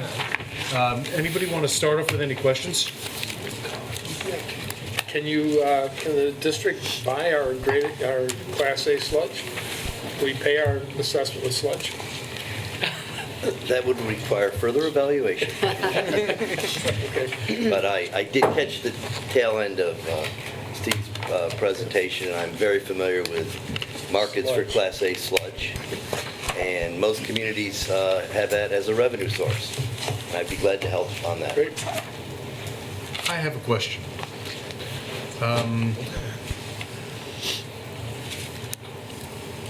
Let's say that I'm sold on the town's continued membership in the Solid Waste Management District, and I understand the full range of the services that are provided and why the district provides value to the town. Thank you. And let's say that I remain in favor of dual stream, notwithstanding the arguments I've heard about those things. And I think that those two things are true for me. But let's say. I have a concern, a real concern, about the way in which the budget is structured and the assessment we're paying. And I'm wondering if you could help me understand an issue about the way the budget is structured and why we're paying what we're paying. Town of Brattleboro pays for pickup of trash, recyclables, and compost through our taxes. And in this year's budget, for example, it's like $900,000 in our budget. It's almost like 7 or 8%, 6, 7, 8% of the total budget. And it's not clear to me how many of the other member towns in the district pay through their taxes for trash and recyclables and compost pickup. But depending on the difference between the way those municipalities deal with solid waste pickup and the way we deal with it, I have some real concerns about the way we're then charged for the services from the district. For example, I see a line item here which is recycling collection. And it looks to me like we probably pay $60,000 a year, about a third of the cost for recycling collection. But I already pay for it out of my taxes. So I think I'm being double billed. And I think all taxpayers in Brattleboro are being double billed. Why should the town of Brattleboro's taxpayers be paying $60,000 a year for recycling collection when we already pay for it in our municipal taxes? And if this is $60,000 essentially to have those 3 roll-offs there, 24/7. down at Fairground Road, I would probably vote against this budget. And I would probably vote to instruct our representative to cast our votes against it, because I think that taxpayers here are being double billed. And that's a benefit that other people in the district are getting at our expense. And I want to understand why we should be paying for recycling collection costs, and why my analysis is wrong. Okay, let me start by saying that in the private hauling industry, up to before Act 148, they did not pick up recyclables. So for any town that receives these private hauling services, there had to be some other method to collect recyclables. And back when the district was formed, the decision was made that every town would get a series of boxes back even before these 3 boxes. It was igloos and the like, but back at that time, it was decided that every town would have the opportunity of being able to recycle through this method. Now, Brattleboro had at one time 2 of these locations, one in West Brattleboro and one at the at Fairgrounds. And I guess the West Brattleboro location had to be discontinued because of a lot of trash left around the boxes and the like was causing some trouble. But every one of our towns had some kind of recycling pickup. And when the district was formed, the assessments were based on population, the idea being that everybody would pay as a group for this program. So historically, that's the reason why this program is paid 32% by Brattleboro, because it's based on population. Now, with Act 148, the thing that's going to become different is that the private hauling community will have to pick up recycling as part of their curbside collection, if you will. So therefore, our first thought was that, these 24/7 boxes can just go away because people will have this opportunity to recycle through their private haulers. So my original thought was that there are transfer station towns like my town, Jamaica, which would still need these services because we don't have a large private hauling service in our town. And the towns like Newfane, Dummerston, and what's going on at the tennis courts would no longer need those services. And so my thought was a fee for services would be a good idea. What happened is we started evaluating what was going on with these 24/7 boxes, and we found out through the Vernon experience that we were collecting as much from these 24/7 sites as we were before pay-as-you-throw was implemented. And part of the reason is because of the impacts of pay-as-you-throw, that we found that the trash collection went way down and the recyclable collection went way up. The problem is that people were only taking their trash once every 2 weeks or sometimes every 3 weeks.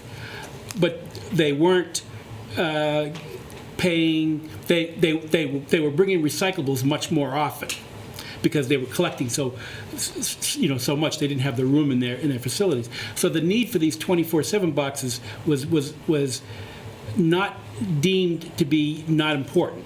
So therefore, that's the reason we decided that we would give them a 6-month trial period next year to see if that actually proved to be true. Because part of the reason why Vernon's may have continued to be maintained was because Guilford's was dropped, and a lot of Guilford people may be using that Vernon site as well. So anyways, I understand your premise, and I kind of agree with it. However, the thought is that if every town were to continue with this program, then it makes sense to continue to fund it collectively. If we found that a lot of towns like Guilford felt that they didn't need this program because of what the private hauler community was going to offer, then the need for this may indeed be different than the way it is now. So that was the premise that we have this year in our budget, is to wait to see what happens in the first 6 months next year and to evaluate it in the context of our next budget on whether to do it. Now, since our last meeting when this was brought up, we've actually discussed this many times at committee meetings. It was discussed very recently, and it's unsure, we need to get a legal ruling on this, whether if we went to a fee for service for this, whether that would change our assessment rules versus a budgetary decision. The question is it a budgetary decision or is it a charter decision?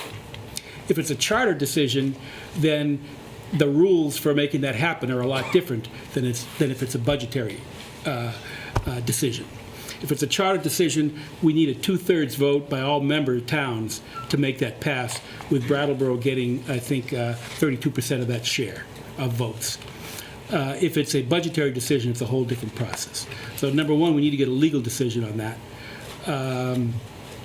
But number two, our thought was to wait till next year's budget to determine whether we were going to implement that or not.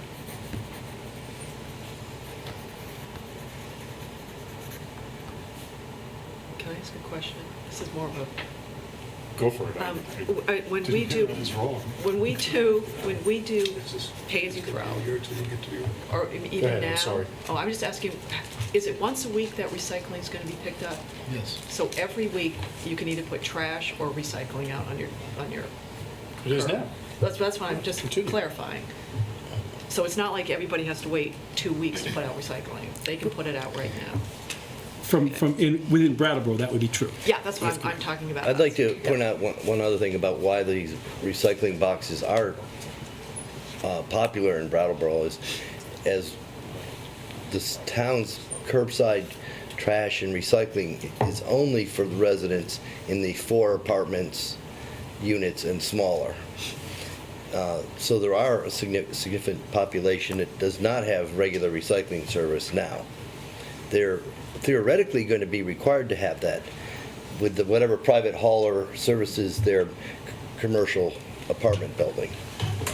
So that's another reason to evaluate for a 6-month period these boxes so we just don't pull them out. And as Lou was saying, we thought when Vernon was implementing pay-as-you-throw, and we suggested to the town we take the boxes out because it would save the district money. They said, no, we just want to try it. And as Lou said, we've actually received more tonnage since pay-as-you-throw started than prior. Right, but I mean, I read this memo carefully. It says that there's 450 ton of curbside recycling that's collected by Triple T in Brattleboro and brought to MRF. And then there's 365 ton at Fairground Road. And that 365 ton is not being generated by people in buildings with more than 4 units. That's from people out of town. And we're already paying for the curbside pickup through our taxes. I mean, we're paying twice for recycling collection. Once through our taxes and one through our assessment. And that's just not fair. What's happening is that Brattleboro's taxpayers are funding recycling collection for the county, or for the district. And I don't see why I should vote in favor of that. Some of the other towns think that there are certain services that Brattleboro gets that other towns don't get. For example, if you look at our convenience center, that is predominantly used by Brattleboro residents. When you look at our hazardous waste collection that's being done in Brattleboro, again, it's predominantly Brattleboro residents. So that's one example of something that we do that Brattleboro people get the benefit of more than the rest of the district. And I know we've been talking about things like schools, reach out into the schools. Part of what we're going to have to do is reach out into the business community. A lot of that is going to be done in Brattleboro, and very little of that will be done, or much less done, out in the rural section. So there are other services that Brattleboro gets that other communities take less use of. So the thought there is that if you went fee for services for one particular topic, you may need to go fee for services for all the things that we do for the community, for the district. Has that analysis taken place? No. As to what extent we're using some of those services disproportionately? No official analysis has been done yet. John? So I just want to clear up a couple things. On 5 units or more, don't private haulers already pick up their recycling now? For the past 5 years you're talking about? Yeah. No. If there is a recycling program offered by that hauler, then yes, but our understanding and from Moss Kaler is that very little of the commercial apartments have recycling. Okay, well, I was maybe misinformed because I was under the understanding that it was being largely picked up. But For the commercial businesses, yes. Yeah. And A lot of that in the commercial side, and yes. for the residential. For the multifamily residential, I think there's very little of that. I don't know, Cheryl, has any of your experience been any different than that? I don't know about the multifamily, it's over 4, but I know the business community. You may want to come up just to the mic. Yeah. Sorry. No, that's okay. The business community, I know, is serviced a lot by Triple T and Good Enough and has been for several years. And in addition to that, I'd like to add that I don't believe there's anywhere in the state of Vermont other than this county that has boxes out like that you're talking about, the 24/7 bins. And that is a big portion of the district budget, somewhere around, I believe, 200,000 it was estimated, whereas the hazardous waste last year was 50,000. So to say that it's disproportionate and Brattleboro gets more of this, and there are other items. And as far as the Vernon 24/7s, I was at the meeting too, and one of the reasons they didn't remove them was because there was not going to be any savings, so why not leave them there? And Guilford's were removed, as Lou said, at the same time, so it's hard to say exactly how much of Vernon's, recyclables are really representative in those boxes. And as 148 takes place, all of the haulers have to offer the service of recycling as well as part of our curbside pickup. And anyone who brings their own trash, the place where they bring it, either down on 142 or to the district or wherever, they have to accept recyclables there as of this year, I believe, already. Right. So it's almost like a duplication of service that's not needed at the expense of the taxpayers in the 19 towns. So I just think that with 148 coming through, there needs to be changes at the district to, just as well as all of the community. Citizens are having to make changes with it, and the haulers are having to make changes. You need to look forward and see where cuts can be made and changes. And I had a second part to that question. And you guys know I'm in favor of the single stream system. I have been for years. But my other concern is that you know, there's some major towns around us that are really having second thoughts about the budget. And again, I don't want the MRF to go away at all. I want the MRF to reorganize. It's late. Oh, it's late. It's early. I know it is early, but I had a long day. You know, to reorganize and to kind of more, and like Cheryl was saying, change and do.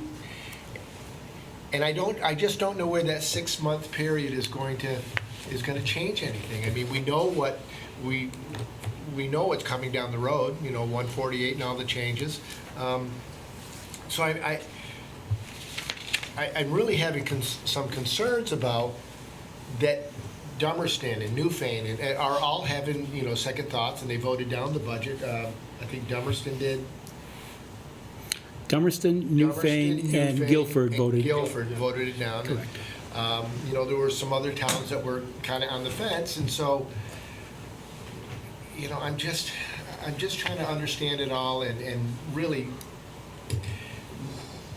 not slow the process down. You know, and I know the trouble you guys are going through up there, and gals. So it's, but again, I don't want to see, you know, I'm not in favor of the MRF going away or the district going away. I just want to see it reorganize. I'm not going to go through that again. And get fixed. And yeah, oh, I'm tired. So, you know, those are my concerns. So, I'd like to hear from David. Well, I think the biggest problem right now is that the picture of what the reorganization would look like is really cloudy because there's so much up in the air. I mean, in 6 months, all of those 24/7 boxes could be gone because it's evident that we don't need them. And I actually, Cheryl, I'm glad you mentioned the size that is in the budget because I didn't actually pull that out and look at it separately, but that's a big chunk of money if we can get along without them. That's got to be decided. There's just a whole range of things that we just don't know about, so we're stuck with staying with what we're doing. Not stuck necessarily. I think we're cautiously sticking with what we're doing now until that starts to become clear. And every time there's another conversation about it, I realize there's even more that we don't know what's going to happen. The more information I get, the less I know about what the picture's going to be in a year or so.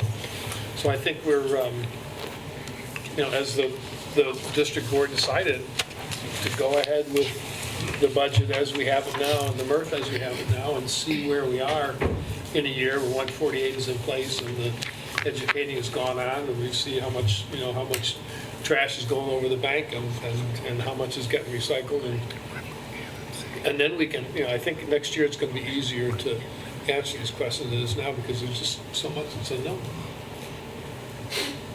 Can I ask another question? There's another vote, correct, or am I wrong? Day after tomorrow. Yes, Thursday night is our regular full board meeting where we will have taken all of our public comments, of which this would be it, part of it, and we would then decide whether we wanted to continue to with that budget or whether we wanted to change it. So I could conceivably make a motion. Totally. Yeah. Okay, can I make a motion? Pardon me, I should make one point clear.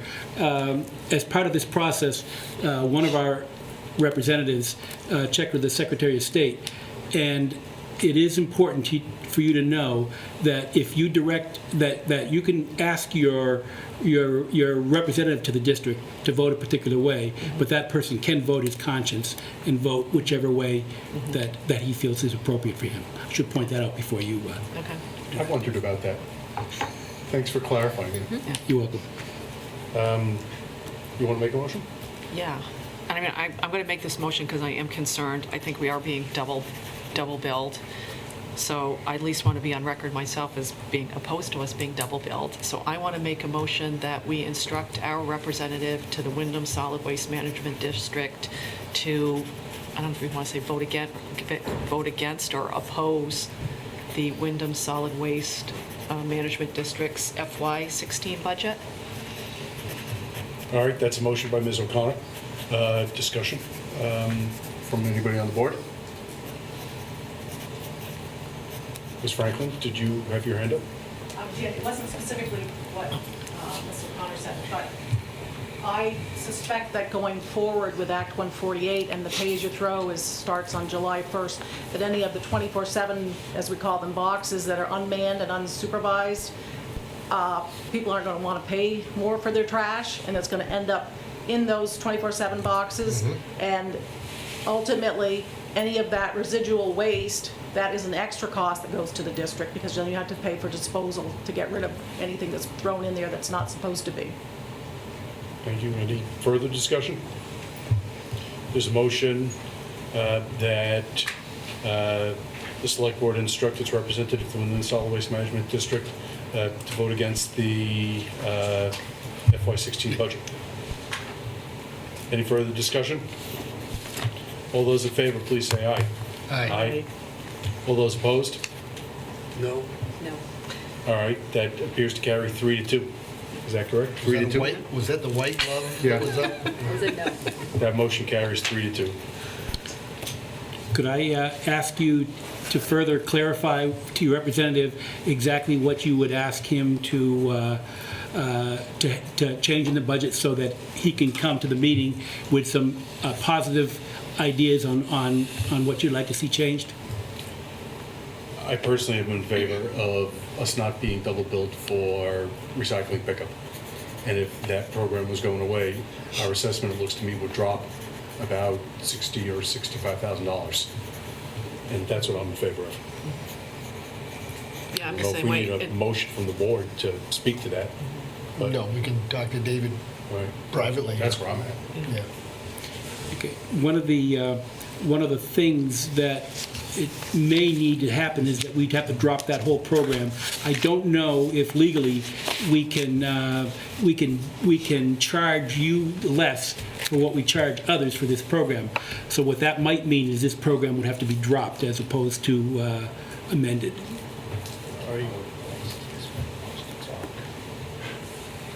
I understand there's some uncertainty. Okay. There's been uncertainty about a lot of things we voted about recently. Mr. Desmond. I've got a question. I don't know if these guys know. How many votes does the town of Brattleboro have? Six. Wow. There are 19 towns. Right. So there are 19 total votes. Yep. Brattleboro gets an additional 5 because of their population. So that, and then Westminster gets an additional 1. So there are, I think, 25 total votes, of which Brattleboro gets 6. And can Brattleboro split its votes, or do all six No, votes? all six have to be cast by a single person. And in one way or the other? Right, because Brattleboro has a representative and an alternate. Only one of those can vote at a meeting. One person votes, but it carries 6 votes. Carries 6. Okay. That's a great question. We get one vote for being the host community. You get 5 votes for population, 1 vote for hosting the facility. Right. Correct. That's per the charter. Any further discussion on this item? Dave's going to have a crisis of conscience to do Thursday. No, it's not. It's not going to be a crisis. All right. Well, thank you so much for. You have another question? Dave, do you care to say how you're going to vote? Or you're going to? Well, I'm going to wait for the conversation, but I think, on the ideological principle, I think I don't see this as a massive question of conscience or a moral issue. I see it as a political issue, and the board has said by majority that that's what they want to have happen unless there's a change in the budget. So I've always believed that once the board makes a decision, everybody gets on board, unless there's a moral or a personal ethical issue, and I don't see one here. But that doesn't mean I'm going to vote against the budget if there are adjustments or if. And it also might not make any difference if I do or not, because the number of other towns that voted for it will outscore us anyway. The point will have been made. Sorry to just hang out since I haven't had a lot of meetings. Yes, Olga, where have you been? We have missed you. It's good to see you back. I know. I see they took away your seat at the table. They sold it. Including mine. You have to use the mic. James is pointing to the mic. Please. Yeah, Howard. Howard didn't have, no, because he's has special treatment. Can we get a copy of the data that shows how many people from out of town are using the boxes, the recycling boxes in Brattleboro? I don't think. Well, there is, you can have these materials out of the binder. Okay. They're public. Oh, I really don't think there is any There's no way to tell. Oh, so then how do you know that the boxes are being used by mostly people from out of town and Brattleboro's being double charged for things that are?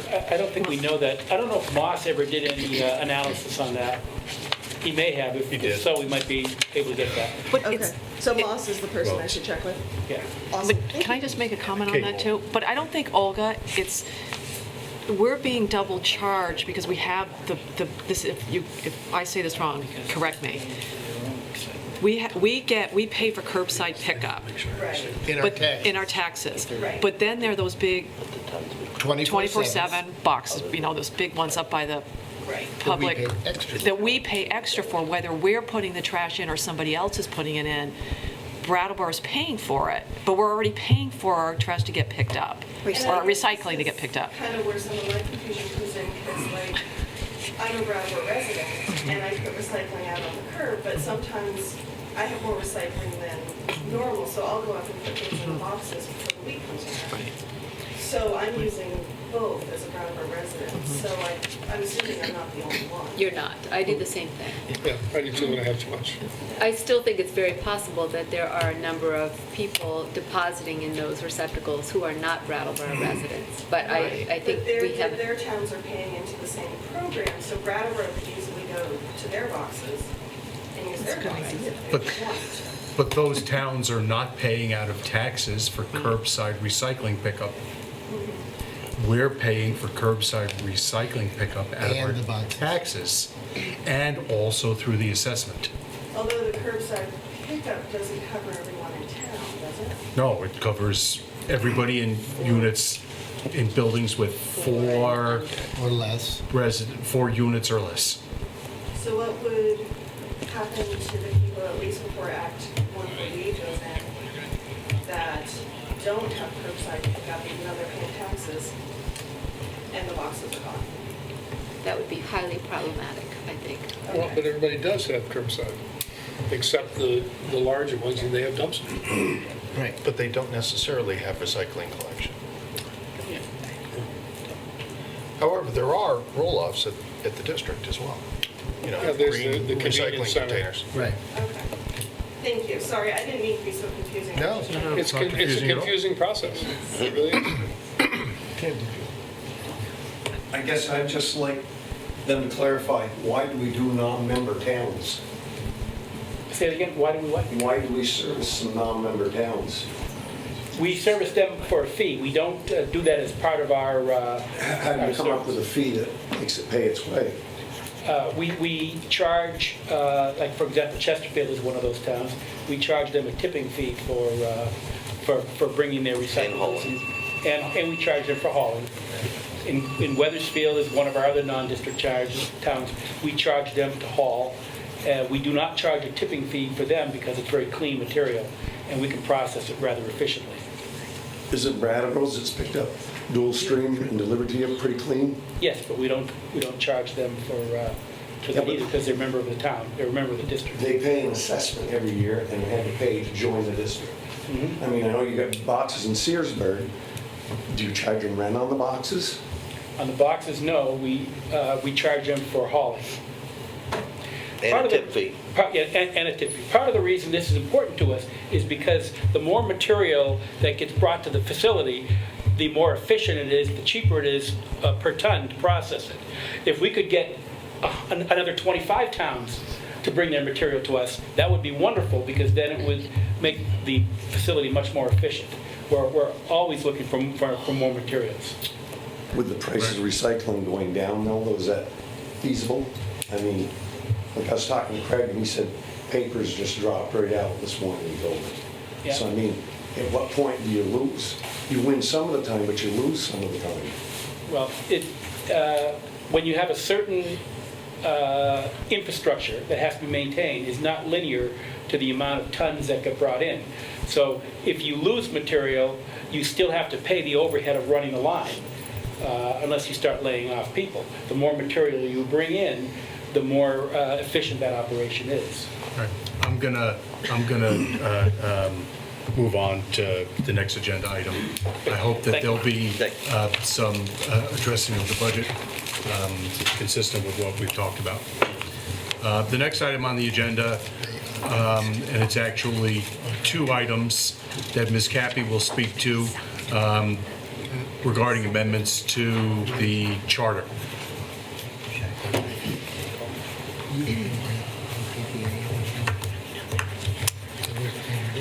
Good evening, and thank you.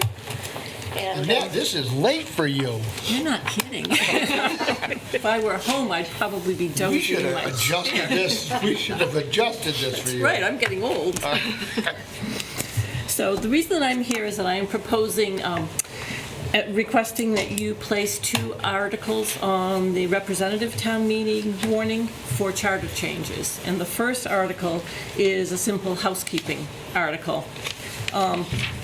Currently, there are different deadlines for returning ballots petitions for candidates. For a candidate running for a town meeting member, the deadline to return their petition is the 6th Monday prior to a vote before town meeting. And for it, traditionally, and I never knew exactly why, incumbent town meeting members were to return theirs a week previous to that. So that makes it the 7th Monday. Now with having Martin Luther King Day, a holiday in Brattleboro, town offices will be closed, and that, I think, just about every year will fall on that 7th Monday. So my proposal is to just make the 2 deadlines coincide, make them both the same, the 6th Monday prior to the election, just to accommodate the offices being closed. So that is the first. Do you want me to go on with both? Please, let's talk about both together. Okay. The second one is a little more involved, and that would change Article 2, Section 3, the manner of elections. Currently, Brattleboro handles their early voting strictly by state statute. We have nothing in our charter that addresses early voting. And according to state statute, there are 4 ways that you can vote early. You can have a ballot mailed to you, you can pick it up, you can have JPs deliver it to you if you are homebound, or you can vote in the town clerk's office early. All manner of early voting is the same. You request your ballot is provided for you, but along with this ballot is an envelope, and you vote your ballot, whether it's in your home or in the office, you vote the ballot. You need to seal it up in a specified envelope and fill out the certificate. Most people probably have voted early at one point or another, so you probably know to what I'm speaking of. What I would like to do is change the manner of voting in the office. Instead of going through the procedure of filling out your ballot, putting it in the envelope, completing the certificate would be built in on your request. When you come into the office, request an early ballot, the certificate that you are who you say you are, exactly as it would be on the envelope, would be on your request. You would vote your ballot, and then it would go right through the tabulator. The voter would put it through a tabulator the same as any other voter would on election day. The primary reason for doing that is that we have had lots of comments from voters who won't vote early because they feel that the privacy of their vote is being compromised. They know that at some point during the election day, when the envelopes are all open, it's a live body that is opening these envelopes, and anybody has the potential of looking to see. And we, as a sworn election officer, we always try not to look, but people feel their vote is being compromised. So this would change the procedure of only voting in the office. If you were to vote by, if your ballot were mailed to you or JP's brought it to you, the procedure would be the same. This is just in the office voting. Interestingly enough, nobody in Vermont has done this before. And when this was discussed with the Secretary of State's office, Will Setting is the Director of Elections for the state of Vermont. He is in favor of it. He thinks that Vermont would be a good pilot town to try this in, and he would eventually like to see it go statewide. So in other states, it's interesting, in other states, they have voting machines set up in grocery stores, they are in gas stations, they're in casinos, they're in liquor stores. You can vote anywhere. But in Vermont, if you're voting early, is confined to the town clerk's office. And this is to make it more efficient and accommodate a voter who wants to vote early. And I think it would probably increase early voting too, and take some of the pressure off Election Day. The liquor store would. Can I ask 2 questions? Sure. First off, does that mean the tabulator is going to be located somewhere at the town clerk's office that's right out in public, beginning at a certain time? They would be available during open hours, during our regular office hours, and they would have to be in a secure location. We would probably have to have them chained off, just as we do at the polls. They would only be accessible with an election official, one of the staff. There would be a seal on them, a numbered seal, so it would be easy to tell if they had been tampered with. The ballot goes through the tabulator and it goes into the bin, and the bins are locked. Right now, there is nothing to keep anybody from unlocking the bin. On Election Day, they're in plain view. You know no one is unlocking the bin. We would also put a numbered seal on that also, and it would be, there would be security built in. We would check every day, keep a log of the numbered seal. And then my other question is, oh no. He's gone. Oh no. I'm sorry, let somebody else ask a question, I'll remember. I have one. Yeah, please. Are the majority of early voters voting at the town clerk's office as opposed to the other option? I think it's probably 50-50. Well, 50% of the early voters vote in the office, and the other 50% are probably split the other 2 or 3 ways. The majority of early voters we get are within the probably 3 to 4 days prior to a vote. It's not unusual to have 100 people the day before an election coming through our office, and it's very timely for them to fill out their envelopes and seal them and do the certificate and all of that. This would streamline the big process, but it would also ensure there would be steps built in so that somebody would be at the tabulator all the time. It wouldn't be left unattended. It would be locked in the vault at night. And you mentioned privacy as a barrier to people voting early. Mm-hmm. Are there other significant barriers that the town should be aware of, or other concerns that you've heard that the select board should be aware of? Not that I could come up with off the top of my head. I think the people like voting early. I think we need to change the way we think. We don't have an election day and then absentee voting for 45 days. I think we need to get our heads around there are 45 days of voting. Right. And you can vote in the same manner for those 45 days prior as you do on election day. And there's no distinction between an absentee voter, which I think is more appropriate as an early voter than somebody who comes to the polls. I did want to mention that the method of putting this to voters, my preference is to take it to representative town meeting as opposed to going on the ballot on March 3rd, because I also would like to see it discussed rather than someone just voting on it.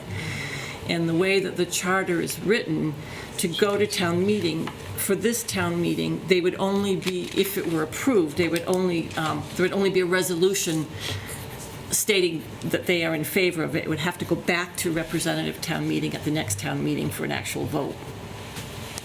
Wait. Explain that again. If it's on the ballot, then it has to go to the next town meeting. No, if it's on the ballot and it's approved, then that's a done deal. But what I'm asking is for it to go to representative town meeting, even though I know it's a lengthier process. But the way that the charter is written, it says one of the manner of changing the charter is through the statute, which is the way that Kurt Dimes has done it, with a petition to go to the public, or by the select board. The select board can grant this request tonight and say, yes, we want it to go on the ballot, and then it would be a done deal. Or if you want it to go to representative town meeting, it says, or by resolution of representative town meeting containing the full text of the amendment, and then approved at the next meeting. Okay. So I think basically when this was written, it was assumed that probably it would have come up under other business. So it would still need to be, Oh, at that meeting? yes. But because it isn't, it's Right. just, it's going to have to drag on for 2 representative town meetings, but Well, we may have another representative town meeting before. That's what I was thinking. Next March. so. More than one, maybe. He's getting those digs in. So, at 9 o'clock. I have a question about tabulation. We don't want anybody to know the results No. of the ballots that are cast before Election Day. So what is the protection against the votes that are cast before Election Day in the tabulator not being counted in a manner that anybody can find out the results? There is no way to go in and just tabulate, like even on Election Day, you couldn't go in and tabulate through the day, or that shuts off, it shuts down. There are no more ballots that can go through that machine. So, and the machine would have a seal. There's no way that it could be tabulated until that night. On election morning, the machine would be rolled up here along with the other bins, and at 7 o'clock, it would be open just like all the others. And you would be able to tell from the tabulator tape that comes out the date on it, and all the votes would be in there. When you vote through the tabulator, the tabulator count goes up by 1 for each ballot that goes in. So you can tell by the tabulator how many ballots have been cast, but there's no way through the day that you can tell what the results are. Not until the end of the day Until when they count it. there's a particular way of closing down the machine, not allowing any more ballots. Then your tape will run, but not until that point. So I'm understanding that you have to instruct the machine to count before it counts the individual votes, and if it's counted early, you know it, and it shuts down the machine. Right. Or it can't be counted early until. Well, they can instruct it to count early. Oh, yeah. Right, and then the machine, it's done. It's done. Yeah, it's done. So if that were to occur, you would know that someone has tampered with the machine and that someone knows what's in there. Other questions or comments? Want a motion? Yeah, we're ready for 2 motions. Okay, we want to do the first one first? Of course we do. Yes, please. We got a spoon. To add to the following article for the. Hold on a second. Hold on. Oh, Public comment. oh, Spoon agave. no, I could have made the motion. I'm not going to suggest that we shouldn't try this. I certainly haven't thought it through. I have this very deep feeling that what's going on is what do you call this? Sort of a step-by-step process of changing our electoral system in its entirety, or in more and more ways. Early voting was a big step. Computers themselves, a lot of things. And it's not clear what the implications are. For instance, if we're allowing early voting 45 days before an election, and yet our official campaign season actually starts at the same time voting starts. In other words, petitions are due in when, Annette, for people running? For local election, petitions will be due on January 26th. The 45 days is only for state and federal. Only for state and federal, but I feel like this. I don't oppose it necessarily because charter changes you can change something back the other way as easy and fast as you might change it now. But I'm just getting uneasy about the electoral system as a whole, campaigning when more and more people have already voted. How does it change the campaign seasons? What happens if you discovered that a machine had been tampered with, or for some reason it shut down? Would an election be voided? I don't know. I'm just uneasy about it, although I'm not recommending we don't do it. I'm not clear. Some people said that they don't want to vote early because they're afraid that somebody's peeking at their ballot and then passing that information on to whom I don't know, or maybe throwing away their ballot.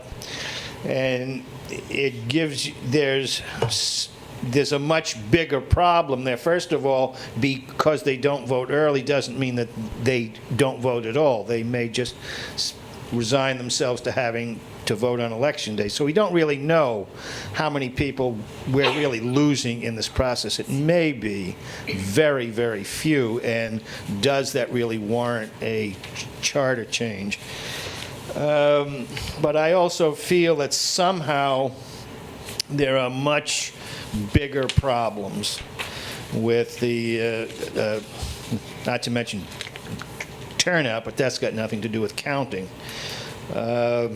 So I don't have a recommendation, but it's not a, this kind of underscores a bad feeling I'm beginning to get about our electoral process. Might be a good project for a futures committee to look into. John? Boom.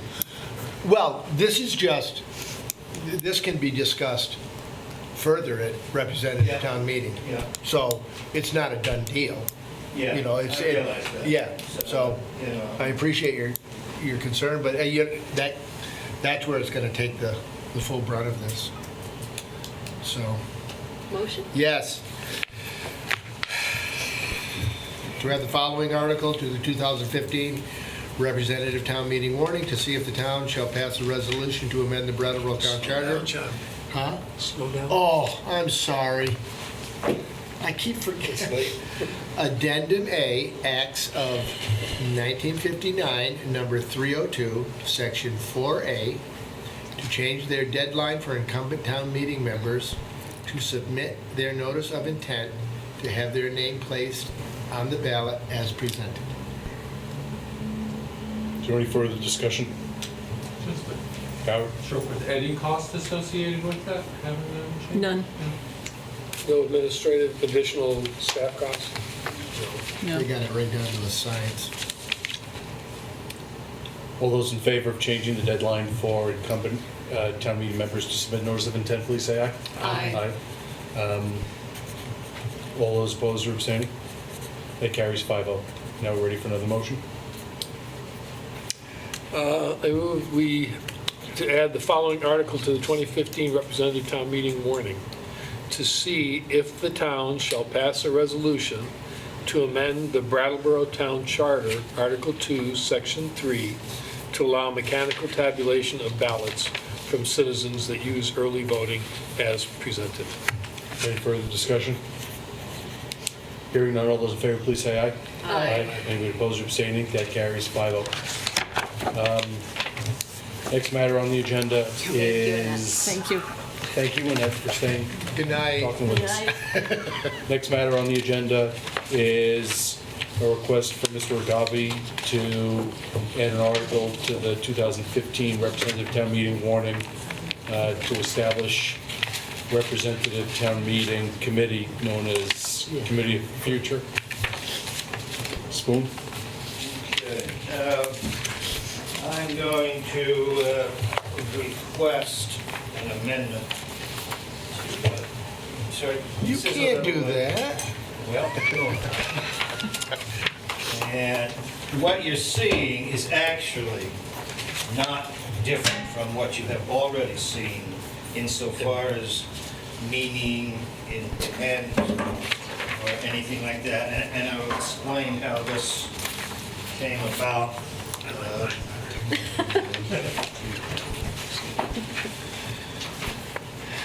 It's a magic trick.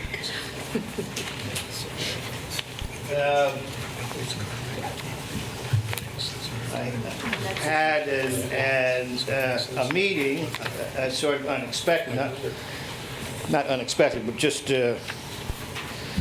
recently, and with the town moderator. And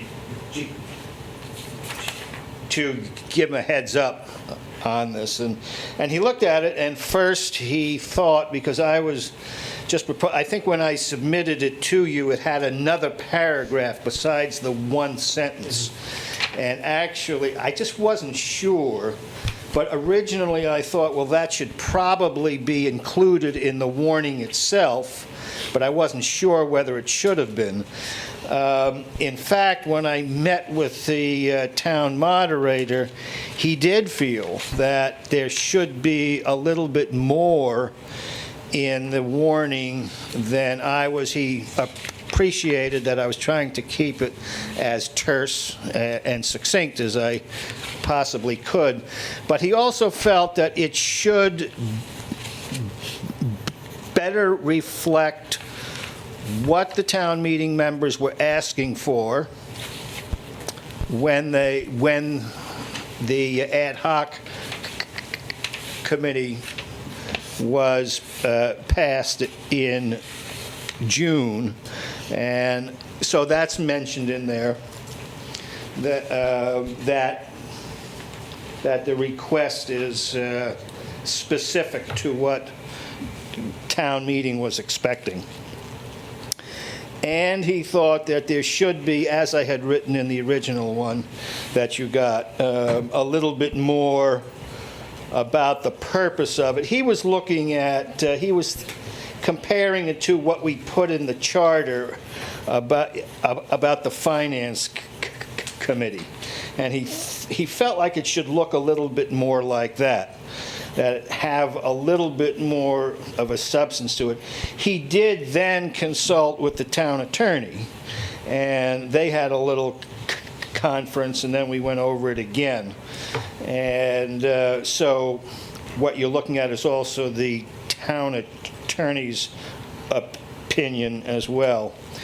And then he thought that last paragraph you see, he thought it would be important if it just provided the formalities that the other committees have about members and manner of selection, term of office, conference.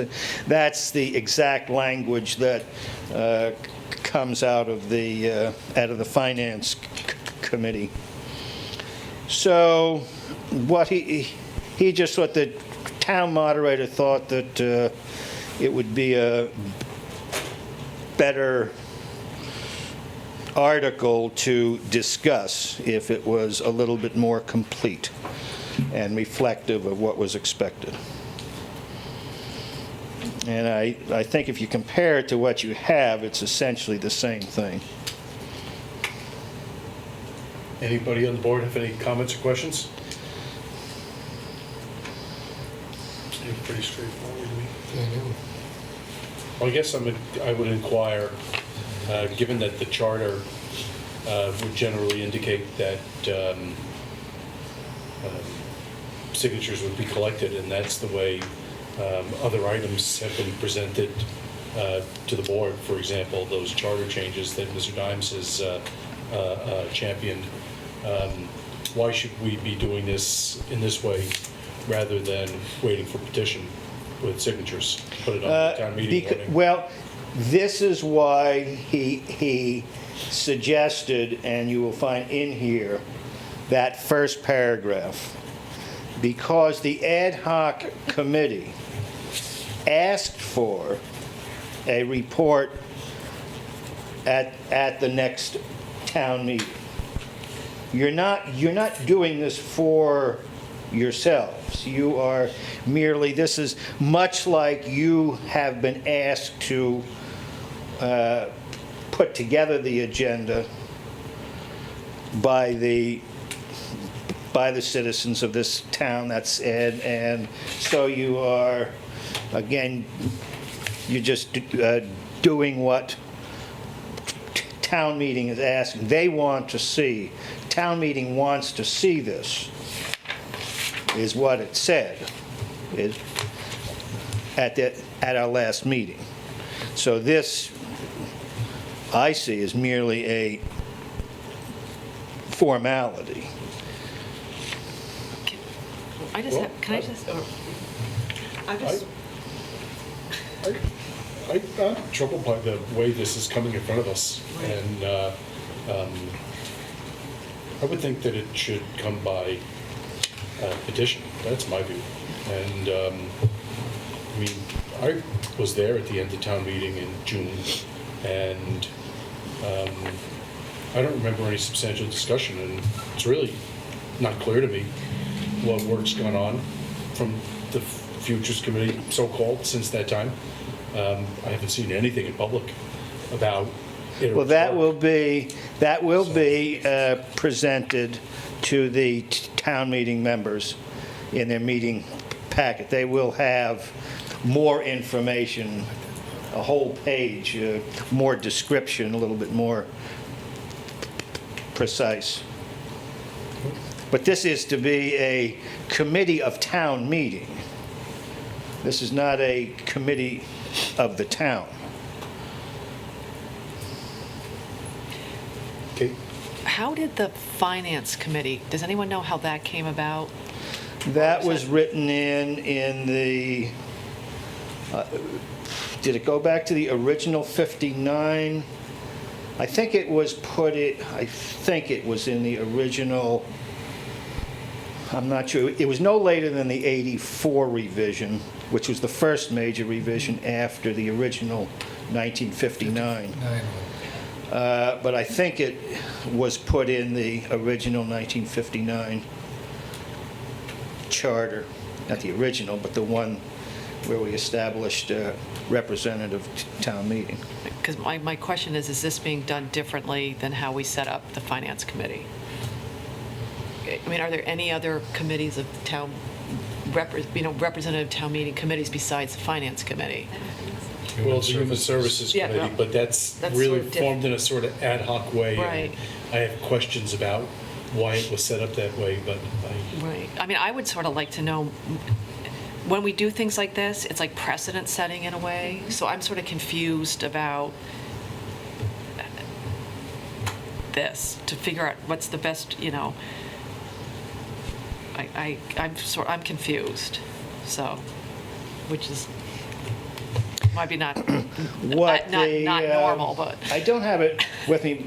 What the original motion stated in June was ask the town meeting members to approve the formation of an ad hoc futures committee for the purpose of bringing back to it a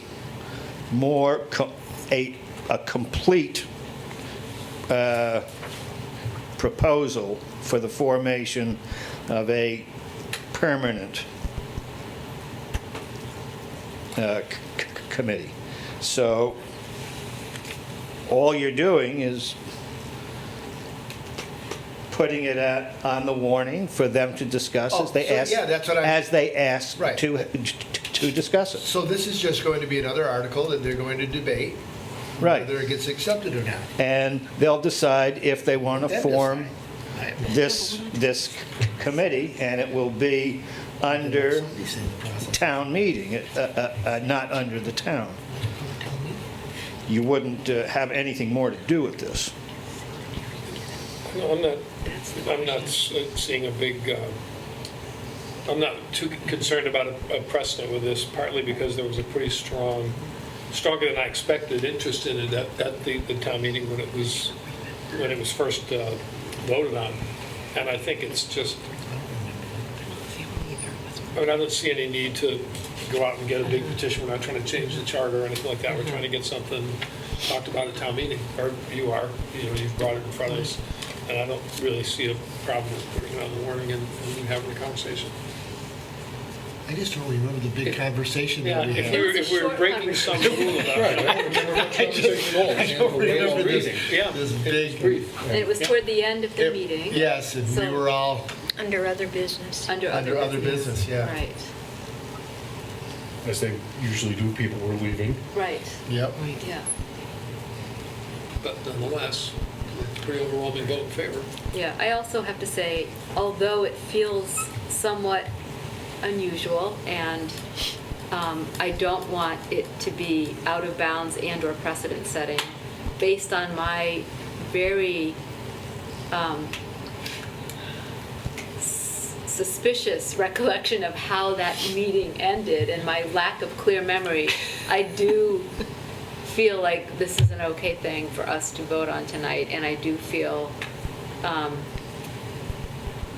like it would be okay to approve that without a petition. Yeah, it'll be I don't have vetted, it'll be talked about. Oh, yeah. So, At the June meeting, this was, as I mentioned, passed with one dissenting vote. So the vote was, if it were counted, would have been in the order of 100 or 110 to 1. The one dissenting vote was Steve Phillips. When I later asked him why he voted against it, he said, well, by the end of that meeting, I was just feeling cantankerous. That's Steve? honest. Ready for motion? yeah. It's now on the public record. To add the following article to the 2015 Representative Town Meeting warning to see if the town, oh, I'm going too fast, I'm sorry again. To see if the town will vote to establish a committee of Representative Town Meeting to be known as the Committee of the Future. That's not the motion. Huh? The motion is to add this entire language here. But is it this language after this Or is it language? this new one? All the italicized language is what he wants now. Yeah, but is it, no, but this is where I got confused. Is it added on to this? To this? Oh. Or is it just the stuff? It's all, as David just explained, it's all of the italicized language on the page that I just handed. Okay, so this is where I was, can I just ask, this is how I got confused, because the italicized, whatever, yeah, the organized word, it just says you're going to give a report. Is that what I'm understanding? No, it's way more. And to see if the town will vote to establish a committee No, but with all these things attached to it. that's what That's what he wants. I know, but the only thing I've got, see, this is where I'm confused. What am I looking at? Because this thing That's what he just says, handed out. I know, but it just says All to that hear. italics. Right, but it just says to hear a report. It doesn't say the town moderator appoints a committee or anything. Do you see what I'm saying? What was, I didn't see what you said. Establish a committee. Where does it say? Wait, So, to vote to establish a committee. right, but who appoints the committee? I think it does say in here somewhere about... See, I'm just confused. Is it the language, Kate, that's confusing? Well, this says, if I'm reading this right, it goes to hear a report from the Ad hoc Future Committee as directed by town meeting on June 2nd, 2014, and to see if the town will vote to establish a committee of representative town meeting to be known as the Committee of the Future. Maybe it needs to stop there. So that's two things. Right, but my thing is, in the thing what we got, it says it's appointed by, it's the members are appointed by the moderator. So this, I mean, I don't know, do you see what I'm saying? Like, there are two different things going on here. Well, no, I think Splint said pretty clearly that the one in italics is, he talked with Bob and somebody else and the moderator, and that's what they came up with. All right, so, but we don't have. So that's the language that he's asking us to approve. Okay, but it doesn't have to, okay, I'm still confused, but. It doesn't have a manner of selection in That's what I'm the saying. italicized language. You're correct, Kate. Right, it's just. Yeah, I might add, it's a very interesting issue.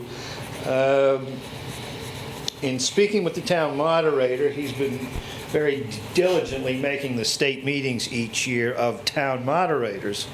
And one of these things came up, and in fact, he feels like our charter, I think it says in our charter that the members of the Finance Committee will be appointed by the town moderator.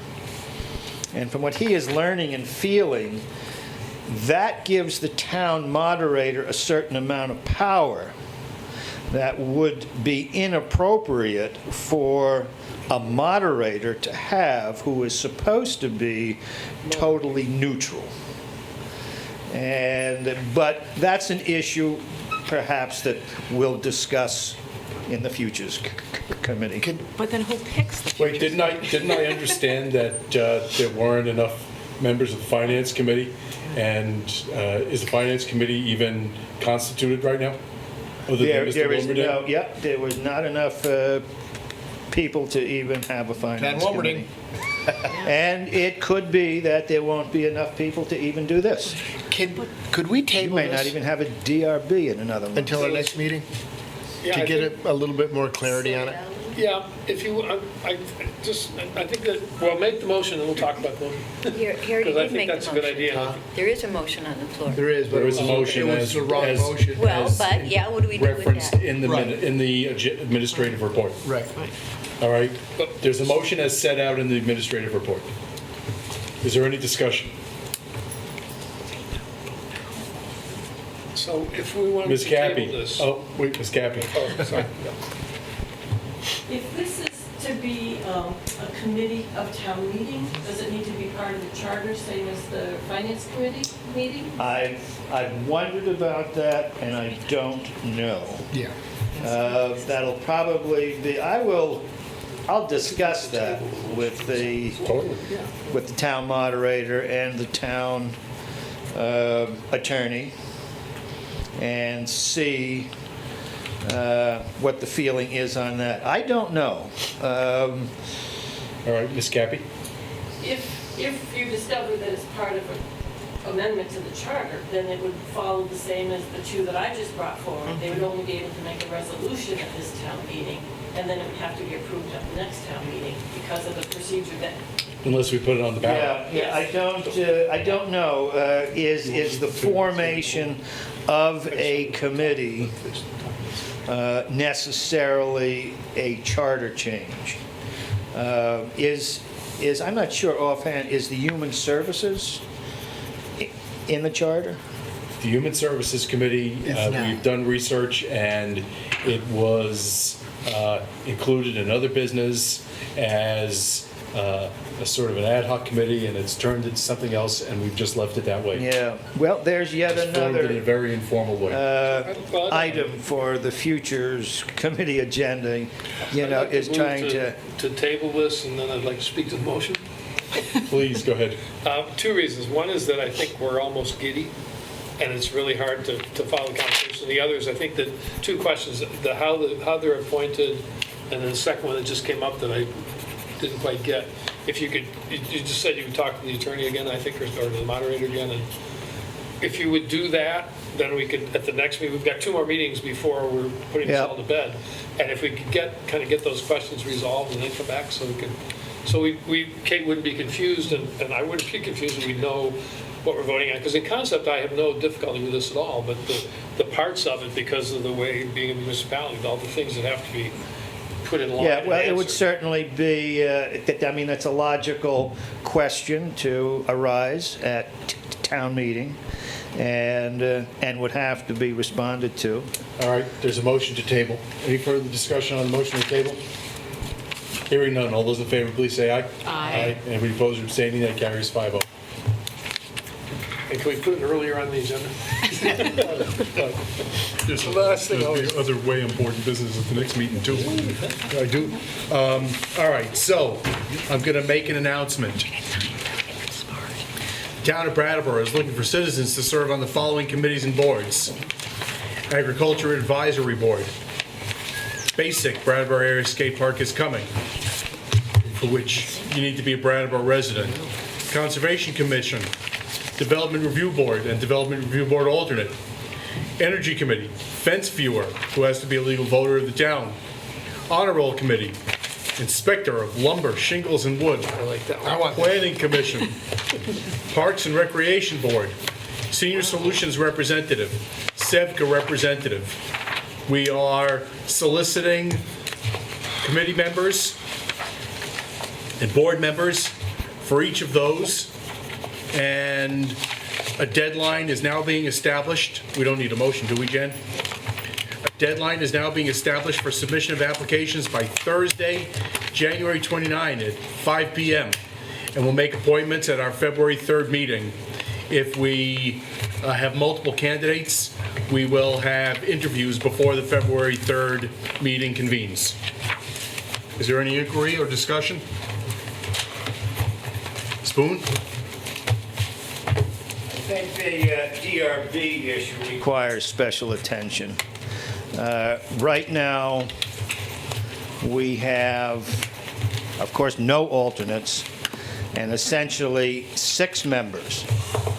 And because our vice chair now often works out of town and misses a lot of meetings. 1 more member has been elected to the legislature. It's not likely, it's possible, but not likely she's going to be able to make meetings in the future. And another member has resigned effective in February to complete his education. That reduces our board to 4, and if the chair, who is a lawyer that occasionally has to recuse himself, the DRB not only, well, it simply can't function. And I did make a recommendation that it be that the board consider proposing reducing that to 5 people. And I don't know if you have enough time. You got about a week left to make that decision. It's unlikely, but it's a fairly serious issue. Thank you. Last item on the agenda before reading the calendar is the formal motions relating to the new town manager being appointed effective January 20, 2015. So, I move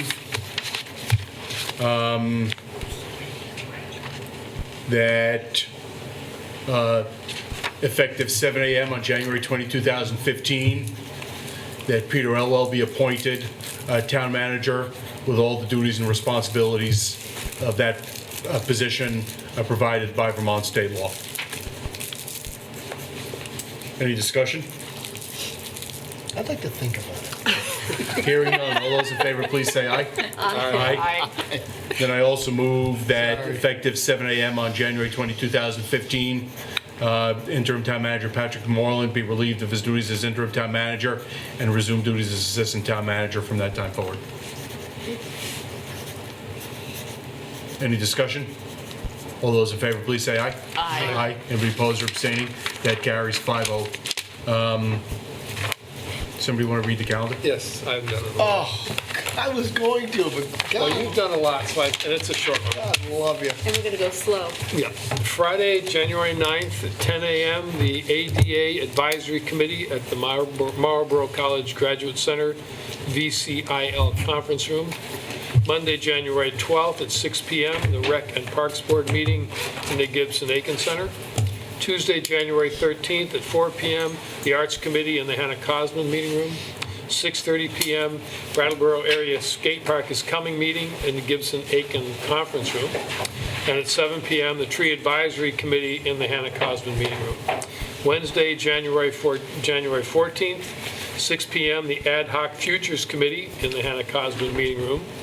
Monday, January 19th at 8:30 a.m., closed for Martin Luther King Day.